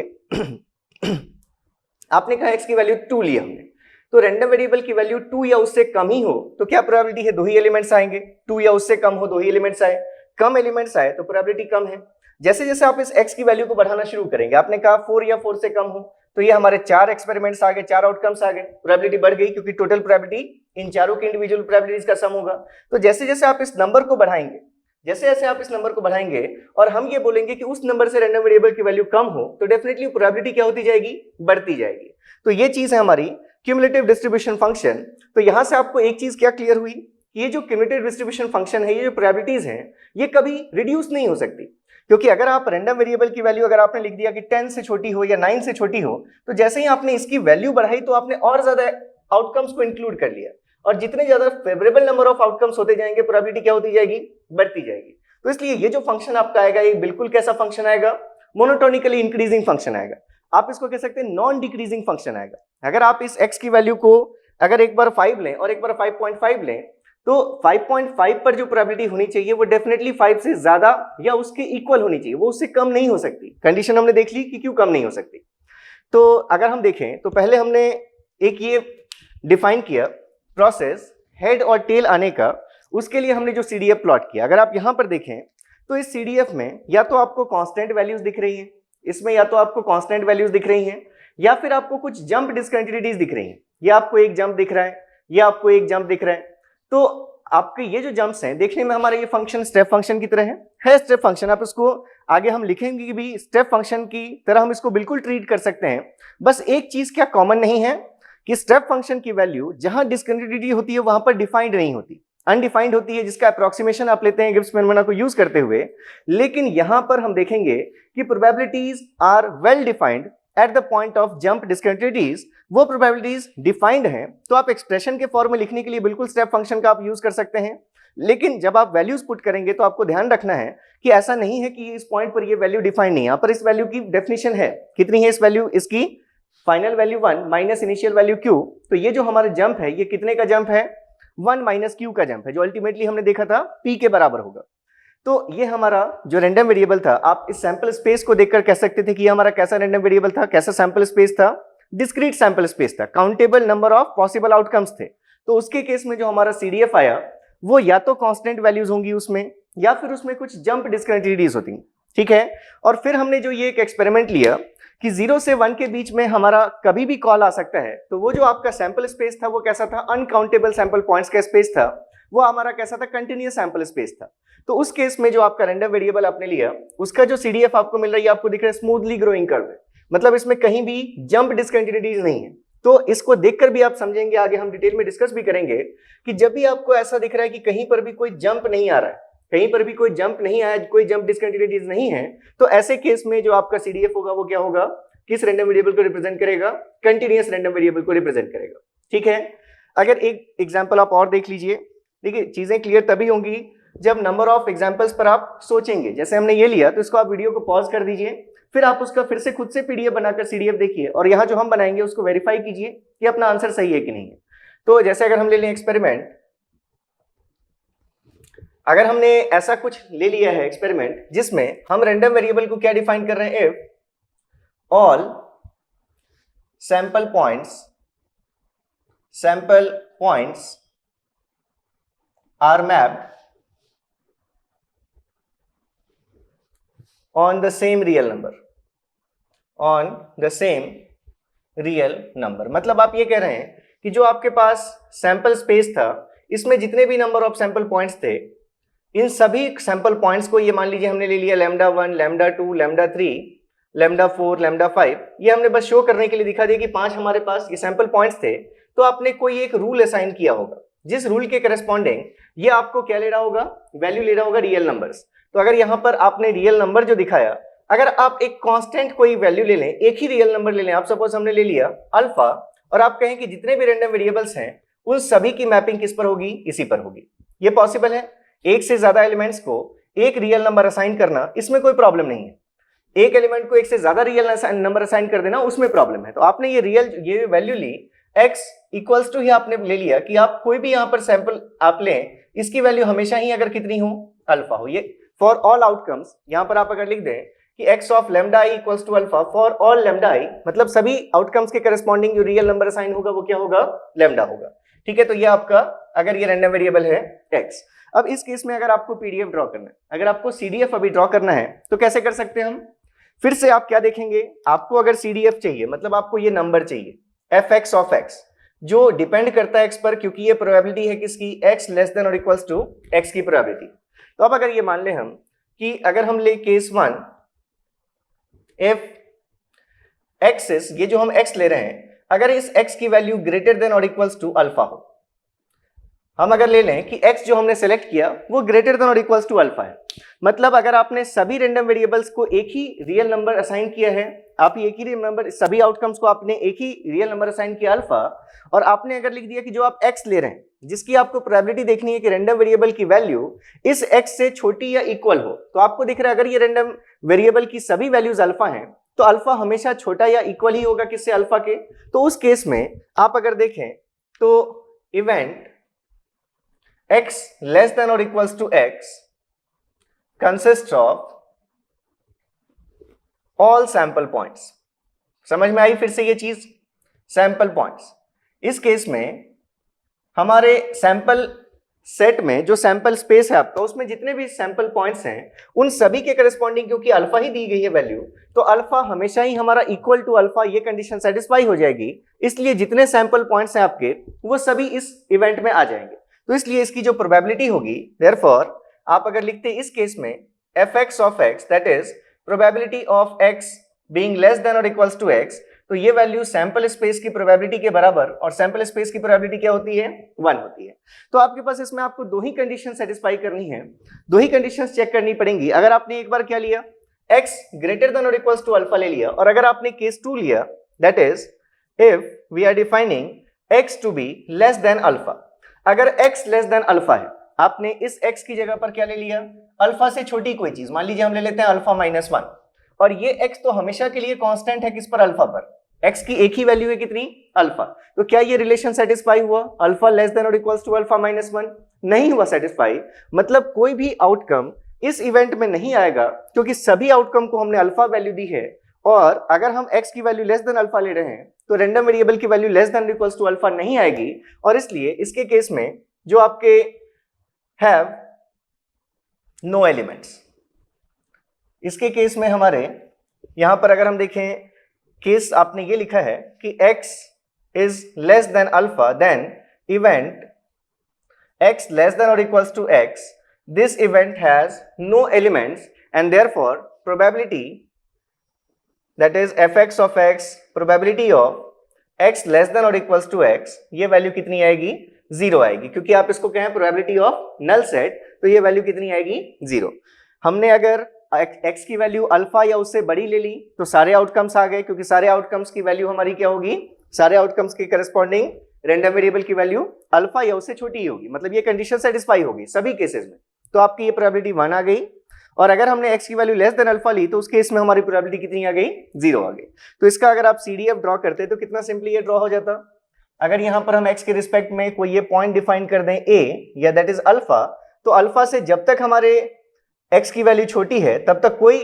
इवेंट हमारा इंक्लूड नहीं हुआ, प्रोबेबिलिटी 0 थी, और जैसे ही हमने अल्फा से वैल्यू बढ़ाई या अल्फा हमने ले ली तो अल्फा लेते ही सभी आउटकम्स इंक्लूड हो गए, और उसके बाद ये वैल्यू हमारी कितनी हो गई, हमेशा के लिए 1 हो गई। तो फिर से अगर आप इस नेचर को देखें तो यहां से क्या दिख रहा है आपको, जंप डिस्कंटिन्यूटी है, मतलब ये भी कैसा वेरिएबल होगा, ये भी डिस्क्रीट रैंडम वेरिएबल को रिप्रेजेंट करेगा। तो यहां से आपका ये fx of x है। जब आप ये रिप्रेजेंटेशन लेते हैं तो ये कैपिटल X को रिप्रेजेंट करता है रैंडम वेरिएबल को, और ये उसकी वैल्यूज को रिप्रेजेंट करता है, जो भी वैल्यूज वो रैंडम वेरिएबल ले रहा है। तो इसलिए हम उस वैल्यू को ही हम कंपेयर करते हैं कि अगर आपने x लिया तो x से ये वैल्यू x लेस देन और इक्वल्स टू x में कौन कौन से इवेंट्स आएंगे। तो इतनी चीजें हम अगर समझ रहे हैं तो अब हम CDF की प्रॉपर्टीज पढ़ सकते हैं, और इंटरेस्टिंग प्रॉपर्टीज हैं, आपको उन पर अगर कमांड होगा तो बहुत सारे आगे की चीजें आपको बहुत इजीली क्लियर होंगी। तो बिल्कुल सिंपल वे में ही हम समझेंगे उनको, तो आप इजीली समझ सकते हैं, सारी प्रॉपर्टीज को आपको पता भी होंगी, बस एक बार रिकॉल करना है आपको जो लोग पढ़ चुके हैं पहले से, और अगर कोई नए स्टूडेंट्स हैं जिन्होंने बिल्कुल नहीं देखा है तो आप आराम से चीज़ों को देखिए, जहां भी डाउट हो वो आप कमेंट सेक्शन में भी कमेंट कर सकते हैं। अभी मैं फिर से टेलीग्राम में एक्टिव नहीं हूं आज 1-2 दिन, क्योंकि अभी एक वीडियो आपके लिए और इन्फॉर्मेशन वीडियो आएगा, तो फिर उसके बाद बिल्कुल एक्टिविटी बढ़ेगी और एक बहुत अच्छा कनेक्शन हम रखेंगे अपने टेलीग्राम ग्रुप में। कुछ सब्जेक्ट्स जहां हम डिस्कस कर सकें, जो कॉमन सब्जेक्ट्स हैं ECEEIN के, उन पर हम फोकस करेंगे, और गेट एकेडमी की तरफ से मैक्सिमम आपको मिलेगा इन्वॉल्वमेंट फैकल्टीज का आपकी गेट प्रिपरेशन में।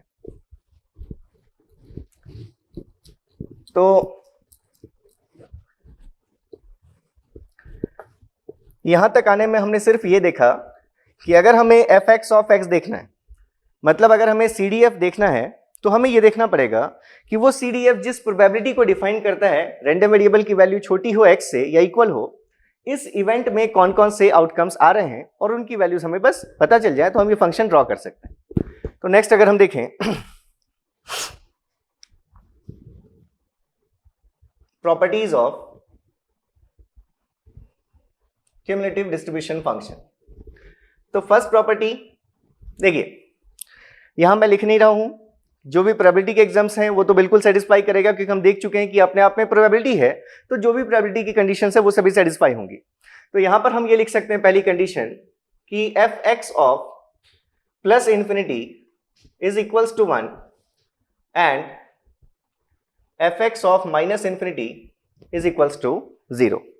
तो यहां से आप ऐसे समझ सकते हैं कि f(x) ऑफ इंफिनिटी की वैल्यू को आप क्या लिखते, probability of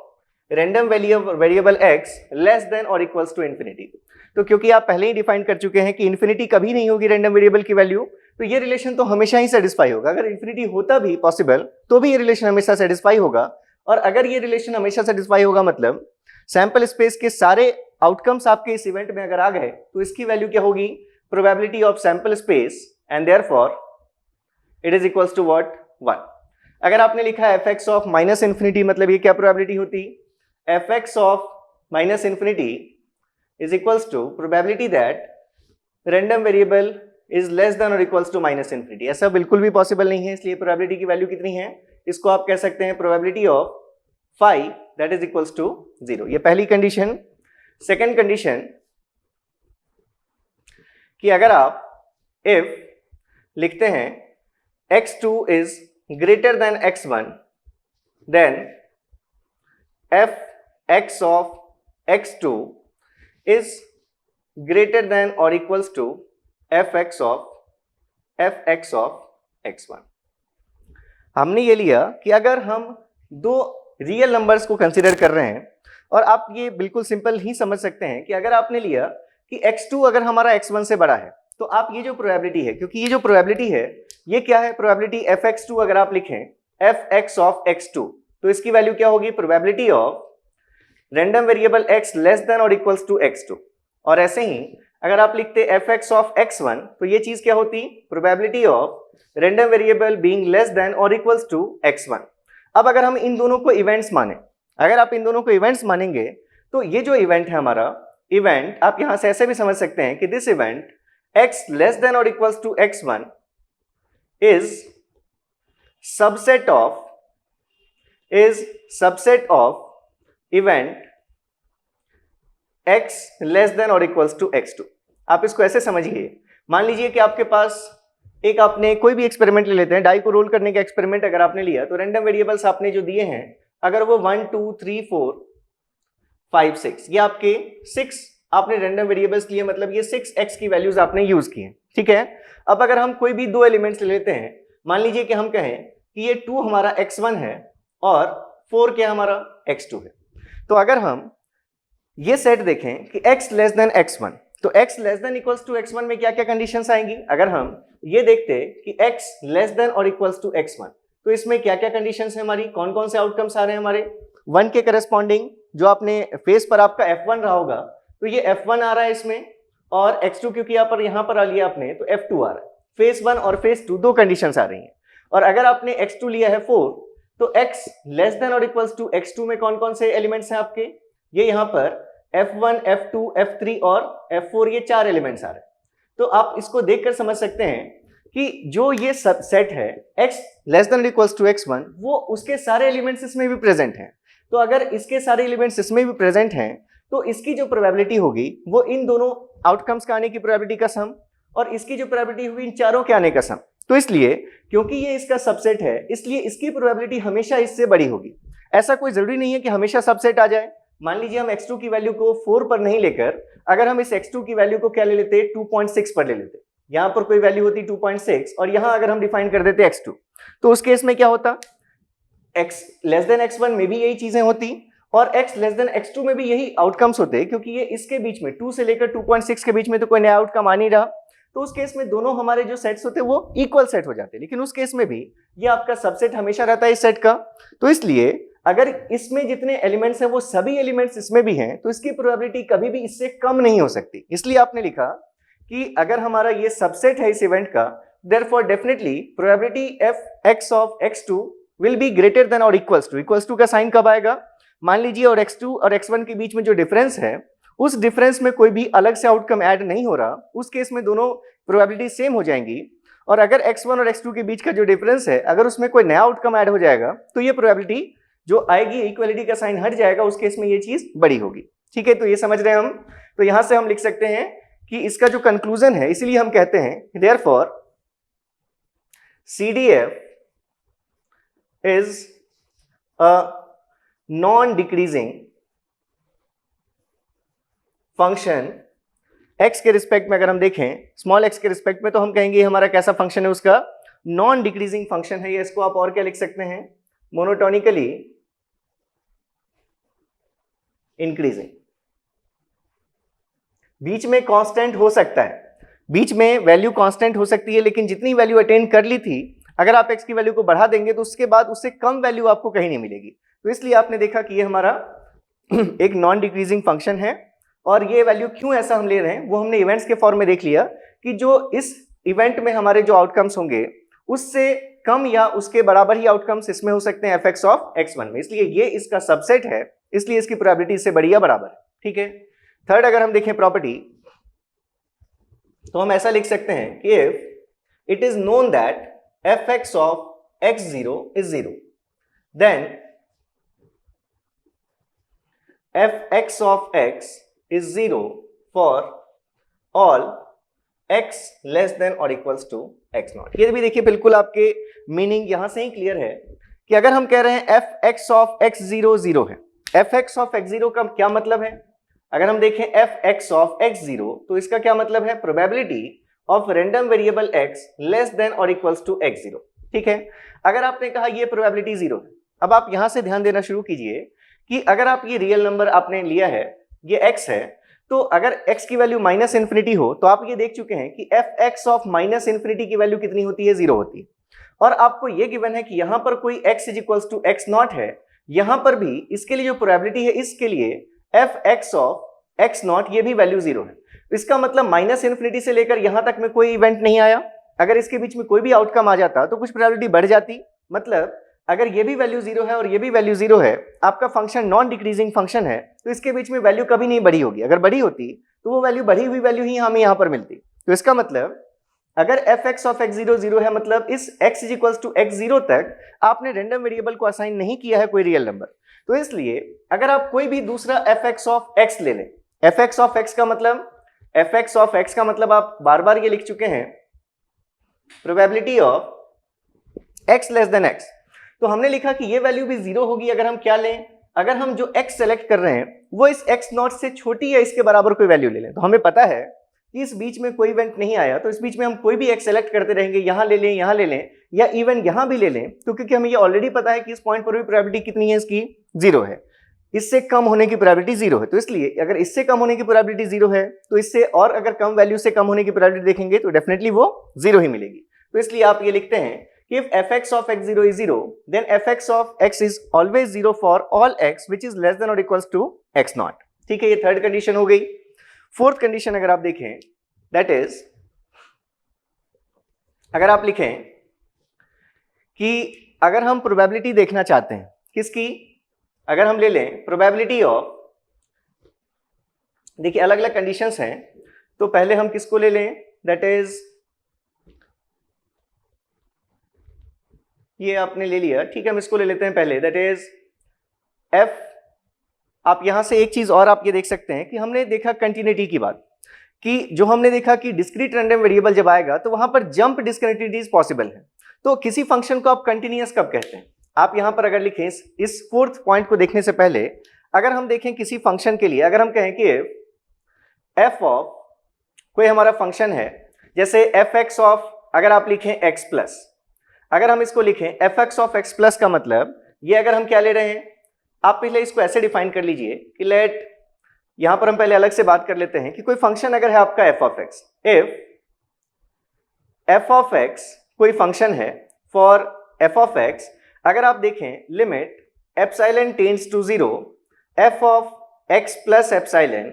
is equals to f of x is equals to limit epsilon tends to 0 f of x minus epsilon। तो आप जानते हैं जब ये कंडीशन सेटिस्फाई होती है तब आप कहते हैं कि फंक्शन आपका कैसा है, ओवरऑल कंटिन्यूअस है या सिर्फ सिंपली कंटिन्यूअस फंक्शन है। अगर आप कोई भी एक एप्सिलॉन ले लें जिसकी वैल्यू क्या हो, टेंडिंग टू 0 हो, 0 से बड़ी लेकिन टेंडिंग टू 0, अगर आपने कोई वैल्यू डिफाइन की तो उसके लिए ये हमारी जो वैल्यूज होनी चाहिए क्या होनी चाहिए, ये तीनों वैल्यूज अगर सेम है तो आप कहते हैं कि फंक्शन हमारा इस पॉइंट पर क्या है, कंटिन्यूअस फंक्शन है। तो ये अगर फॉलो हुआ तो मतलब ये ओवरऑल कंटिन्यूअस है। अब अगर हम कहें कि अगर ये चीज फॉलो हो रही है जहां पर आप ये डिफाइन कर रहे हैं कि एप्सिलॉन जो हमारा it is greater then 0, epsilon 0 से बड़ा है लेकिन टेंडिंग टू क्या है, 0 है, तो उस केस में f of x plus epsilon अगर ये f ऑफ x के बराबर हो जाए, इसका मतलब जैसे मान लीजिए आपकी x एक्सिस है तो ये आपका मान लीजिए कि यहां पर कोई वैल्यू आपने ऐसी अगर डिफाइन कर दी, मान लीजिए आपका ये क्या आ रहा है, इंपल्स आ रहा है, जिस इंपल्स का एरिया 1 है, एरिया 1 है मतलब इसकी वैल्यू कितनी है, इनफाइनाइट है। तो इस पॉइंट से जस्ट बाद में जो वैल्यू होगी आप क्या कहेंगे, उसकी वैल्यू को क्या कहेंगे हम, x of x plus epsilon. अगर आपका ये x है, ये डिस्टेंस अगर एप्सिलॉन है तो इसके जस्ट बाद की वैल्यू, तो अगर इसके जस्ट बाद की वैल्यू इस एग्जैक्ट वैल्यू के अगर बराबर है तो आप कहेंगे कि function is continuous from right. ये दोनों पेयर देखकर आप कह सकते हैं कि f of x is continuous from right. ये हमारा फंक्शन कैसा है, राइट साइड से कंटिन्यूअस है। यहां पर अगर ये वैल्यू ऐसे मिलती इक्वल, यहां तो इक्वल नहीं मिल रही, अगर मिलती किसी एक पॉइंट पर आपने वैल्यू देखा और उस पॉइंट के जस्ट बाद आपने वैल्यू देखी, वही x प्लस एप्सिलॉन से रिप्रेजेंटेड है, अगर ये दोनों वैल्यूज आपकी सेम है, मतलब जस्ट बाद वाली वैल्यू और उससे पहले वाली वैल्यू अगर सेम है, तो आप कहेंगे ये फंक्शन हमारा कैसा है, राइट साइड से ये हमारा कंटिन्यूअस फंक्शन है। अगर ये कंडीशन सेटिस्फाई होती, fx अगर हमने क्या लिखा, अगर जो fx है वही वैल्यू अगर हम उससे जस्ट पहले देख रहे हैं, मतलब जस्ट पहले जो वैल्यू थी और उसके जस्ट बाद ये वैल्यूज अगर सेम है, तो आप क्या कहेंगे इस दोनों को रिलेशन को देखकर, function is continuous from left. ये हमारा लेफ्ट से कंटिन्यूअस है। ये फंक्शन को हम अगर लेफ्ट साइड से देख रहे हैं, पहले हमने x माइनस एप्सिलॉन पर देखा क्या वैल्यू है फंक्शन की, फिर हम उससे थोड़ा आगे बढ़े, हमने x पर देख लिया क्या वैल्यू है। अगर ये दोनों वैल्यू सेम आई तो हमने कहा कि हम लेफ्ट साइड से मूव कर रहे हैं तो हमारा जो वैल्यूज है हमारी वो सेम दिख रही है, तो फंक्शन लेफ्ट से कंटिन्यूअस है। हमने पहले क्या देख लिया कि x के जस्ट बाद क्या वैल्यू है, फिर हम थोड़ा लेफ्ट साइड आए, राइट से लेफ्ट मूव करके, और फिर हमने देखा fx पर क्या वैल्यू है, दोनों वैल्यू सेम आई, तो हमने क्या कहा फंक्शन कैसा हमारा राइट साइड से कंटिन्यूअस है। तो जो फोर्थ प्रॉपर्टी है, वो फोर्थ प्रॉपर्टी आपकी ये है कि अगर हम डिफाइन कर दें कि if f of x plus is equals to probability of x less than और equals to x plus epsilon. अगर सिर्फ x होता तो यहां पर क्या होता, probability x less than equals to x होती। अगर हमने उसको x प्लस एप्सिलॉन लिख दिया, जहां पर आप ये डिफाइन कर दें कि 0 से बड़ा है हमारा epsilon but it is tending to 0 है, ठीक है, अगर ये कंडीशन अगर आपने ले लिया तो f(x) ऑफ x प्लस का ये मतलब हो गया। ऐसे ही अगर आप लिखते f(x) ऑफ x माइनस, तो क्या वैल्यू होती, probability of random variable x being less than और equals to x minus epsilon. यहां भी आपका एप्सिलॉन क्या होता, कोई पॉजिटिव नंबर होता। तो अगर आपने इन दोनों को ऐसे डिफाइन किया तो आप ये प्रॉपर्टी जो लिखते हैं CDF की, वो प्रॉपर्टी ये कहती है कि CDF is continuous from right. That is अगर हम f(x) ऑफ x प्लस देखेंगे तो ये वैल्यू हमारी f(x) ऑफ x के बराबर होनी चाहिए। f(x) ऑफ x प्लस क्योंकि क्या है, अगर हम x में एप्सिलॉन ऐड करके देखें, मतलब अगर हम किसी एक पॉइंट के बाद हमने प्रोबेबिलिटी देखी और उसके जस्ट पहले हम अगर प्रोबेबिलिटी देखें तो वो दोनों हमारी वैल्यू सेम होनी चाहिए, तो इसलिए आपने कहा f(x) of x plus is equals to f(x) of x। इसको आप यहां से भी देख सकते हैं, जैसे मान लीजिए कि अभी आपने एक रैंडम वेरिएबल के लिए CDF बनाया, ठीक है, आपके पास जो CDF आया वो अगर कुछ ऐसा CDF था, ये आपके पास आपने जो कॉइन टॉस लिया था उसी को हम ले लेते हैं, तो ये आपका f(x) ऑफ x था। यहाँ ये वैल्यू अगर हमने 1 ली तो यहाँ इससे पहले वैल्यू थी q और फिर उसके बाद ये वैल्यू हो गई 1। ये ऐसा हमारा CDF था विद रिस्पेक्ट टू x। तो इसमें आपको दिख रहा है डिसकंटिन्यूटीज हैं, कहाँ पर डिसकंटिन्यूटीज हैं, 0 से पहले ये वैल्यू कांस्टेंट था 0 पर, यहाँ पर एक डिसकंटिन्यूटी है, फिर कांस्टेंट है, फिर डिसकंटिन्यूटी है, फिर कांस्टेंट है, बिल्कुल जैसा आप स्टेप फंक्शन में देखते हैं। तो अगर आप देखें कि अगर किसी भी डिसकंटिन्यूटी पर भी आप देखें या जहां पर डिसकंटिन्यूटी नहीं है वहां पर भी देखें, ये रिलेशन हमेशा सेटिस्फाई होगा। अगर आपने मान लीजिए कि इस पॉइंट पर देखा कि ये पॉइंट है आपका 1, ठीक है, मतलब ये आपके x इक्वल्स टू 0 का पॉइंट है, तो 0 के जस्ट बाद अगर आप देख रहे हैं तो वैल्यू क्या दिख रही है आपको q, और इसके जस्ट पहले भी हम देखेंगे तो वैल्यू क्या दिखेगी हमें q दिखेगी, क्योंकि यहां पर वैल्यू इनडिफाइंड नहीं है, यहां पर क्या है वैल्यू वेल डिफाइंड है, कितनी q है,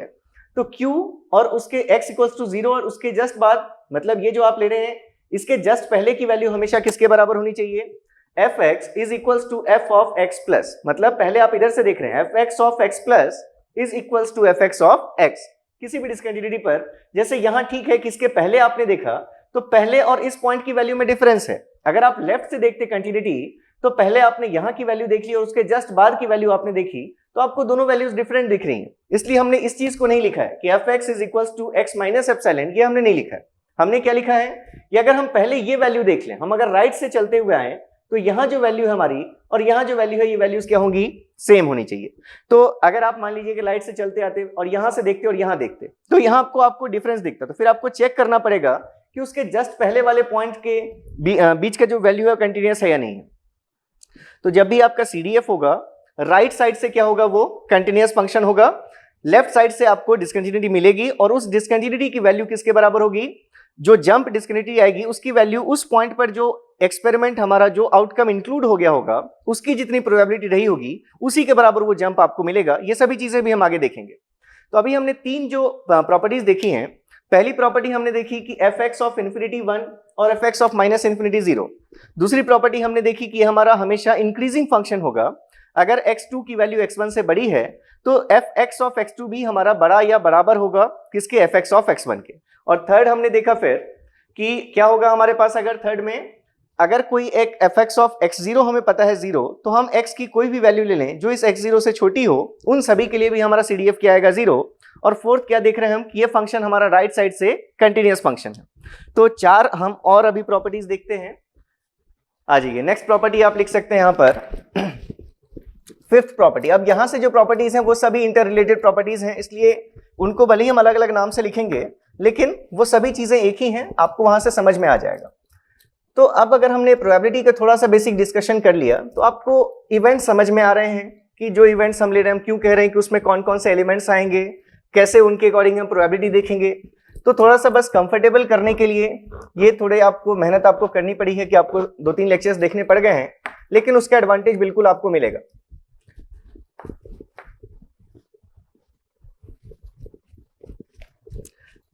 तो नेक्स्ट कुछ प्रॉपर्टीज हम करते हैं, फिर से इस लेक्चर की लेंथ देखनी पड़ेगी। तो इसके बाद नेक्स्ट जो टॉपिक होगा हमारा that will be distribution function, density function. तो देखेंगे जैसे हमने डिस्ट्रीब्यूशन देख लिया, कैसे डिस्ट्रीब्यूशन हमारा हम ये कह रहे हैं कि हमेशा इंक्रीज ही होगा, ये सभी चीजें आपने देख ली हैं। ऐसी ही कंडीशंस हम देखेंगे डेंसिटी फंक्शंस के बीच में क्या होंगी और उसका रिलेशन क्या होगा डिस्ट्रीब्यूशन फंक्शन से। तो नेक्स्ट प्रॉपर्टी हम लिख रहे हैं fifth property, that is probability of an event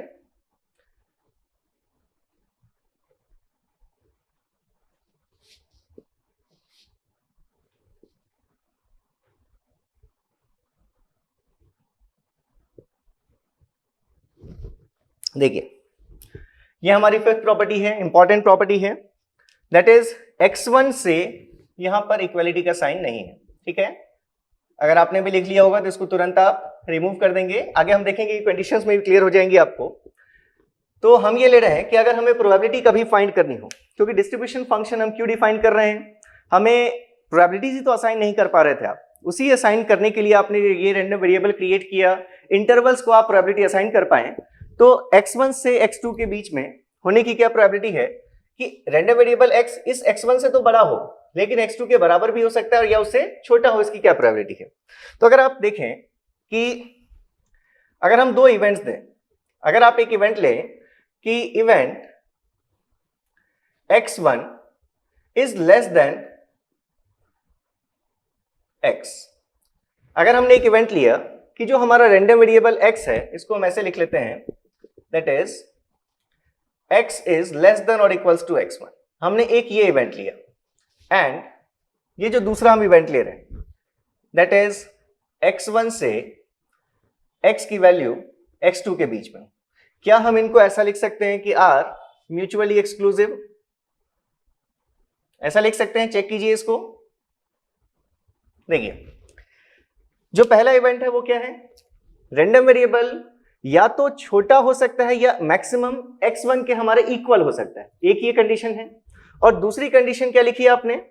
x1 से बड़ा होना चाहिए रैंडम वेरिएबल और x2 से छोटा होना चाहिए। मतलब इसको अगर भूल जाएं, ये क्या कर रही है कंडीशन, x जो हमारा वो x1 से बड़ा होना चाहिए, और ये कंडीशन क्या कर रही है, x1 से हमारा या तो छोटा या उसके इक्वल होना चाहिए। तो इसलिए ये दोनों इवेंट्स अपने आप में कैसे इवेंट्स कहलाएंगे, म्यूचुअली एक्सक्लूसिव इवेंट्स कहलाएंगे। अब ये जान लेने का क्या सिग्निफिकेंस होगा,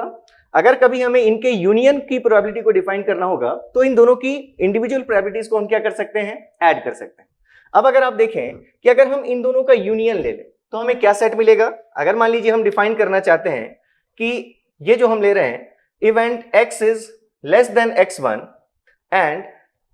it's union with event x1 to x2, इसकी क्या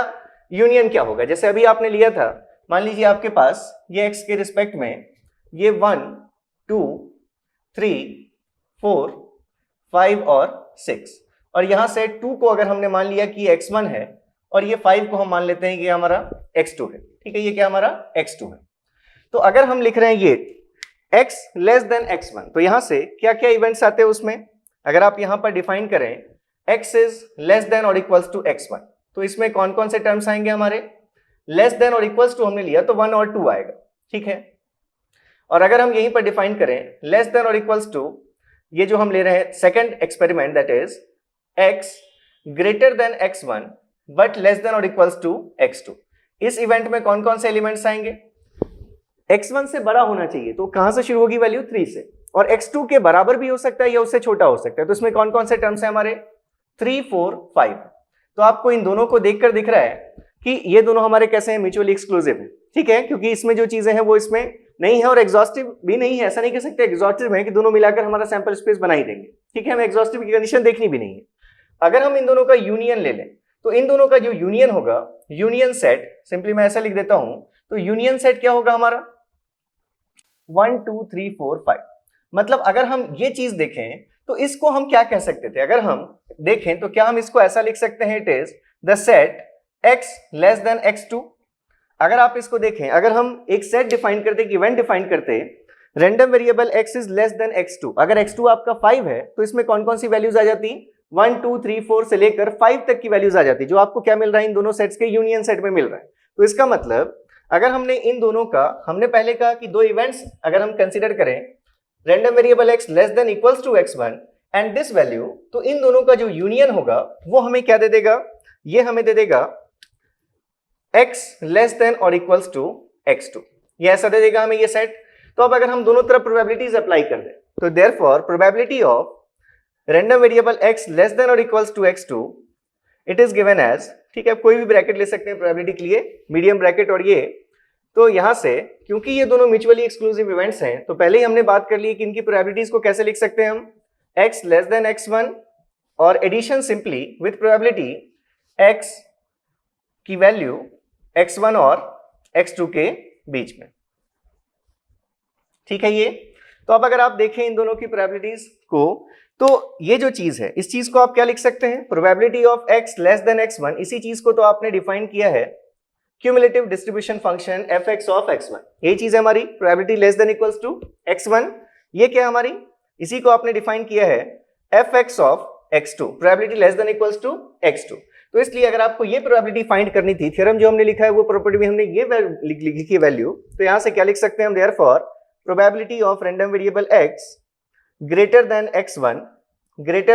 x1 बट लेस देन और equals to x2, it is what,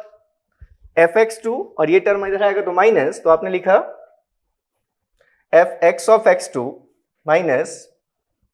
fx of x1। Important है, याद रखेंगे।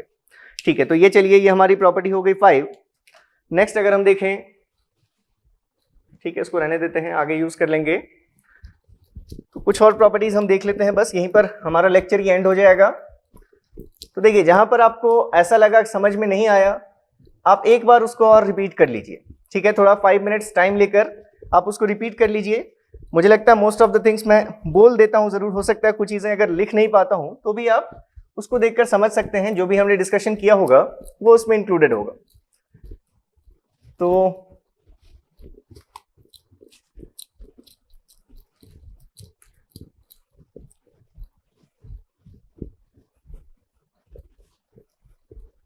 ठीक है, नेक्स्ट अगर हम देखें सिक्स्थ लिखें अगर आप, that is probability of random variable x exactly equals to x, then it is given as, simple reasoning से आपको कैसे समझ में आएगी ये चीज, किसी एक पॉइंट पर हम देख रहे हैं कि रैंडम वेरिएबल की वैल्यू एग्जैक्टली उस पॉइंट के बराबर होने की क्या प्रोबेबिलिटी है। तो आपने जब CDF ड्रॉ किया, जैसे अगर आपने अभी जो CDF ड्रॉ किया था, सपोज हम कहें ऐसा हमारे पास CDF है, ये पॉइंट 0.5 है यहाँ वैल्यू और यहाँ वैल्यू 1 है, ये आपका fx ऑफ x है, ये 0, ये 1, ये 2, मतलब ये हमारे x की वैल्यूज, ठीक है। अगर आपसे पूछा जाता कि रैंडम वेरिएबल की वैल्यू 1 के बराबर हो, एग्जैक्टली 1 के बराबर हो, उसकी क्या प्रोबेबिलिटी है, तो कैसे देख सकते हैं आप, इस पॉइंट के जस्ट पहले और इस पॉइंट के जस्ट बाद में क्या वैल्यूज हैं, अगर आप उनका डिफरेंस देख लें, लेफ्ट से राइट में ये फंक्शन अगर डिस्कंटिन्यूअस हो सकता है, मतलब जंप डिस्कंटिन्यूटी जब आएगी तो जस्ट इसके पहले और जस्ट बाद में जो वैल्यू होगी या इस पॉइंट पर भी जो वैल्यू होगी, उन दोनों का डिफरेंस आपको क्या दे देगा, जो इस पॉइंट पर वैल्यू है। तो आप इसको सिंपली लिखते हैं, that is fx of x minus fx of x minus. देखिए फिर से इसको कैसे देख सकते थे हम, अगर आप क्या लिख रहे हैं, probability of x equals to x, अगर यहां पर ये जो हमारे पास अभी हमने रिलेशन देखा, इसी प्रॉपर्टी 5 में रिप्लेसिंग x1 को अगर हम रिप्लेस कर दें x माइनस एप्सिलॉन से और x2 को अगर हम रिप्लेस कर दें x प्लस एप्सिलॉन से इन प्रॉपर्टी 5, तो हमारे पास जो रिजल्ट मिलेगा that is probability of x1 से x2 के बीच में, तो x1 को आपने क्या लिखा, x माइनस एप्सिलॉन, तो x माइनस एप्सिलॉन से बड़ी हो रैंडम वेरिएबल की वैल्यू और ये वैल्यू छोटी हो x प्लस एप्सिलॉन से, तो इसकी प्रोबेबिलिटी उसी रिलेशन से हम क्या लिख सकते हैं, fx ऑफ x2 की वैल्यू ये है, ये आपने टर्म लिया x2, ये आपका x1, तो इस x1 से x2 की प्रोबेबिलिटी क्या होती है, fx of x2 minus fx of x1, तो इसको क्या लिखेंगे आप, fx ऑफ x2 की जगह पर आपने लिखा x plus epsilon minus fx of x1 that is x minus epsilon. तो इसका क्या मतलब है, अगर हम इसको लिखते फंक्शन के फॉर्म में, तो जैसे आप f ऑफ x लिखते हैं, fx ऑफ x का मतलब probability of x less than equals to x, वैसे ही इसको क्या लिख सकते थे हम, probability of x less than और equals to x plus epsilon and minus probability of x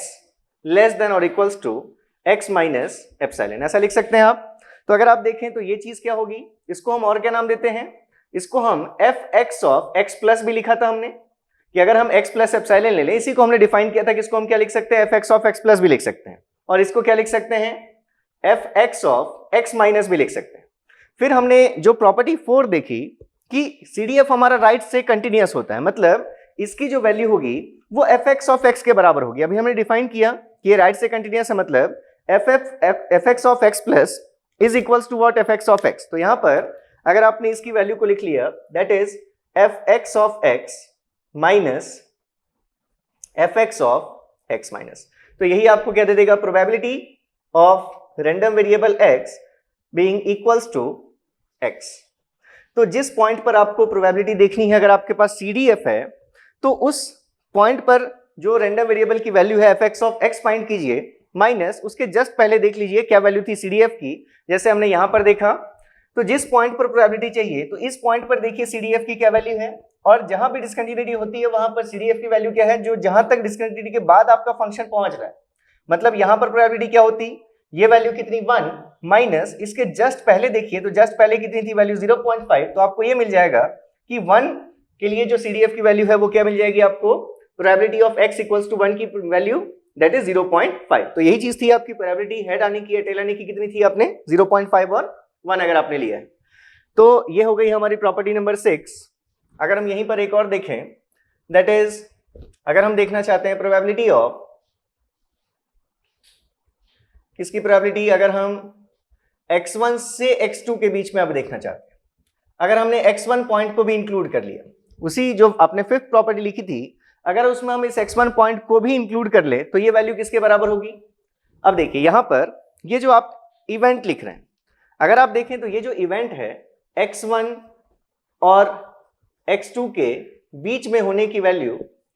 अगर आप इस इवेंट को देखेंगे तो इस इवेंट को क्या लिख सकते हैं हम, अगर हम एक इवेंट लिखें x1 को छोड़कर, x1 से बड़ी हो रैंडम वेरिएबल x की वैल्यू और छोटी हो x2 से, और अगर हम इसका यूनियन किसके साथ ले लें, x is equals to x1, आप ऐसे लिख सकते हैं। अगर हमने क्या लिया, एक हमने रैंडम वेरिएबल के लिए इवेंट लिया कि जब रैंडम वेरिएबल हमारा x1 से बड़ा हो लेकिन x2 से छोटा या इक्वल हो, और उसमें x1 की भी कंडीशन को ऐड कर दिया, तो इन दोनों का जो यूनियन होगा वो यही मिल जाएगा, x1 भी इंक्लूड हो जाएगा और x2 तो पहले से इंक्लूडेड था।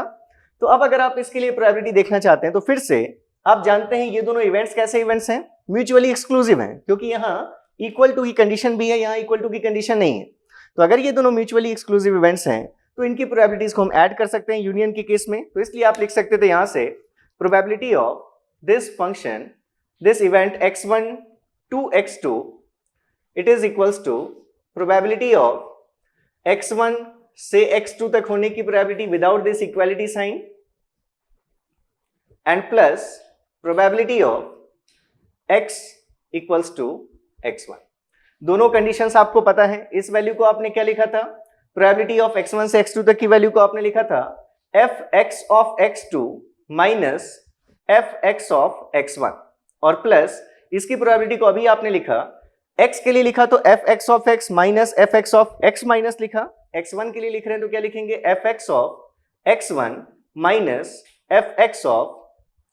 x1 माइनस, ऐसा लिखेंगे आप। तो अब आप अगर देखें तो ये दोनों टर्म्स कैंसल आउट हो गए और आपको वैल्यू क्या मिल गई, fx of x2 minus fx of x1 minus. तो ये आपकी प्रोबेबिलिटी है किसकी, probability of random variable x being either equal to और greater than x1 and less than और इक्वल्स टू x2। तो ये हमारे पास कंडीशन आ गई, ठीक है। ये तो आप इसको लिख सकते हैं, it is fx of x2 minus fx of x1 minus, ठीक है। ये और क्या प्रॉपर्टी हो सकती थी, जैसे अगर आप और क्या कर लेते इसमें, आप अगर ये जो आपने टर्म लिया है, जैसे आपने fx ऑफ x देख लिया, तो ये चीजें, ये कंडीशंस, ठीक है, आप ये समझ चुके होंगे इसकी कंडीशंस को। और इसमें हम और देख सकते थे कि जो भी स्टैटिस्टिक्स होती है, मतलब जो भी स्टैटिस्टिक्स आप डिफाइन करेंगे किसी रैंडम एक्सपेरिमेंट की, तो हम सभी स्टैटिस्टिक्स किसी रैंडम वेरिएबल की देख सकते हैं अगर हमारे पास क्या हो, उसका ये CDF नोन हो। तो यहां पर बस एक चीज मैं और लिखता हूं और इसके बाद हम इस लेक्चर को एंड कर देंगे। तो statistics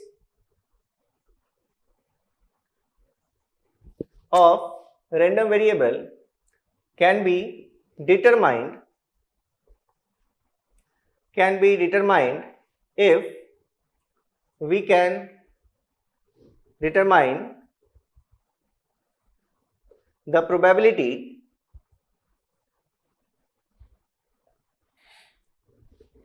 p x element of R, where R is set of real numbers, ठीक है। तो अगर हम ये प्रोबेबिलिटी डिफाइन कर पाए कि रैंडम वेरिएबल x हमारा एलिमेंट होगा R का, इसकी क्या प्रोबेबिलिटी है, तो अगर हम ये चीज डिटरमाइन कर पाएंगे तो हम स्टैटिस्टिक्स उस रैंडम वेरिएबल के सारे स्टैटिस्टिक्स को फाइंड कर पाएंगे। और अभी हमने देखा कि ये चीज ये हम डिफाइन कर सकते हैं किसके थ्रू, हम डिफाइन कर सकते हैं कि हमारा कोई, हमने एक रैंडम वेरिएबल ले लिया तो वो रियल नंबर का ही हमारा एलिमेंट होगा वो। तो इस इवेंट के लिए आपको देखना है R is a set of real numbers. तो ऐसे इवेंट्स के यूनियंस और इंटरसेक्शंस को लेकर के हम फाइनली किसी भी जो हमारा रैंडम वेरिएबल होगा उसके सारे स्टैटिस्टिक्स को बता सकते हैं। तो आपको इतना भी नहीं लिखना है, आपको सिर्फ ये आप लिख सकते हैं कि statistics of random variable can be determined using its distribution function,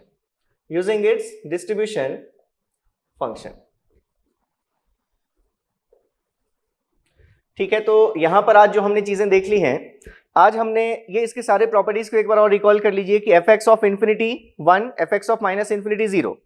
second, ये हमारा कैसा होगा, नॉन डिक्रीजिंग फंक्शन होगा। फिर आपने लिखा कि अगर आपका F X of x not अगर 0 है तो एफ एक्स ऑफ एक्स हमेशा 0 होगा अगर हम एक्स कोई भी सेलेक्ट करते हैं एक्स नॉट से छोटी वैल्यू।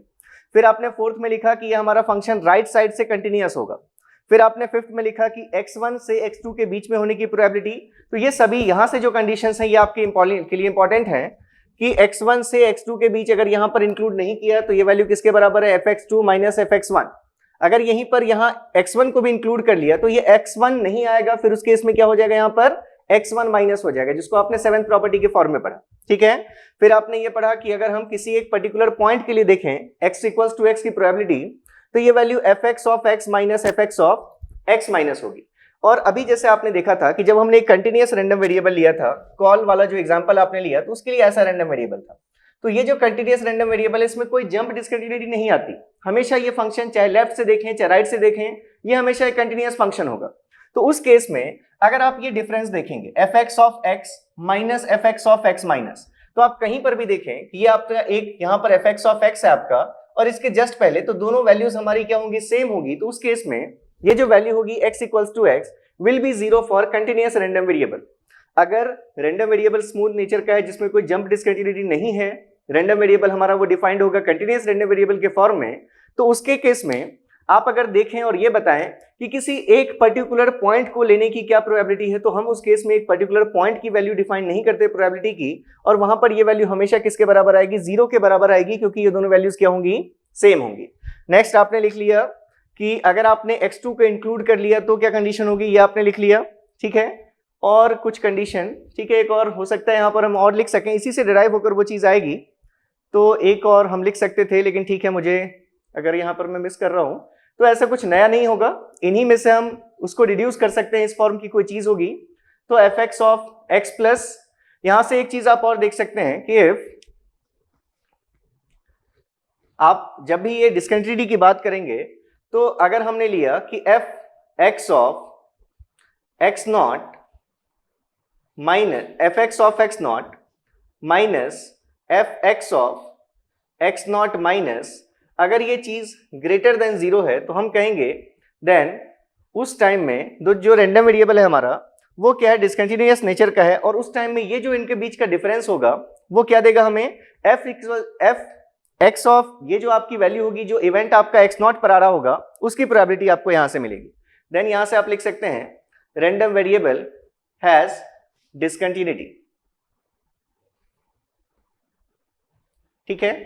तो अगर आपका कंटिन्यूअस रैंडम वेरिएबल होगा तो वो दोनों ही तरफ से होगा आपका कंटिन्यूअस, अगर आपका डिस्क्रीट रैंडम वेरिएबल होगा तो वहां पर कुछ जंप डिस्कंटिन्यूटीज होगी, लेकिन वो डिस्कंटिन्यूटीज ऐसी होंगी कि जंप के जस्ट बाद अगर हम देखें तो जस्ट बाद और उस जंप के जो वैल्यू होंगी वो वैल्यूज हमारी कैसी होंगी, सेम। इसलिए आपने कहा कि रैंडम वेरिएबल हमारा राइट साइड से कंटिन्यूअस रैंडम वेरिएबल होगा।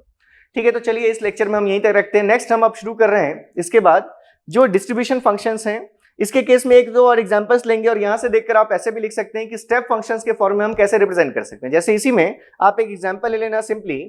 कि आपने जो एग्जांपल लिया था random variable x equals to 10fi, जो आपने डाइस रोल किया डाई को, उसके लिए अगर 10fi से आपने रैंडम वेरिएबल्स ले लिए तो आप ये ऐसी वैल्यूज डिफाइन कर लेना कि अगर हम fx ऑफ 100 देखें तो वैल्यू क्या होगी, fx ऑफ 60 देखें तो वैल्यू क्या होगी, fx ऑफ 50 देखें तो वैल्यू क्या होगी। मतलब आप अगर देखें तो इस सेट में रैंडम वेरिएबल में क्या क्या वैल्यूज होंगी, 10 से लेकर 10, 20, 30, 40, 50 एंड 60, ऐसी आपके पास ये वैल्यूज होंगी। और सबके लिए आपको इंडिविजुअल प्रोबेबिलिटी कितनी है, 1/6, क्योंकि सभी एक एक्सपेरिमेंट के करस्पॉन्डिंग ये वैल्यूज हैं। तो अगर आप 100 ले लेंगे मतलब probability of random variable less than और इक्वल्स टू 100, तो उसमें सारे आउटकम्स आ जाएंगे, प्रोबेबिलिटी क्या हो जाएगी, वैल्यू 1 हो जाएगी। तो आप अगर इसका रैंडम वेरिएबल के लिए बनाते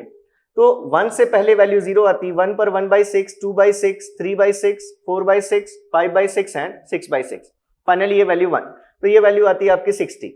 ये वैल्यू आती है आपकी 50, इस टाइप से आपकी वैल्यूज 40 एंड सो ऑन। तो आप अगर इसको स्टेप फंक्शंस के फॉर्म में लिखना चाहते हैं तो आप इजीली आप इसको स्टेप फंक्शन के फॉर्म में लिखना जानते हैं। ये 20, ये वैल्यू 10, ये पॉइंट्स हमारे 1/6, 2/6 and so on, up to ये जो पॉइंट फाइनली हमें मिलेगा लास्ट पॉइंट, ये लास्ट पॉइंट कितना होगा 6/6 तो अगर आप इसको स्टेप फॉर्म में लिखना चाहते तो बिल्कुल लिख सकते थे आप 1/6 u ऑफ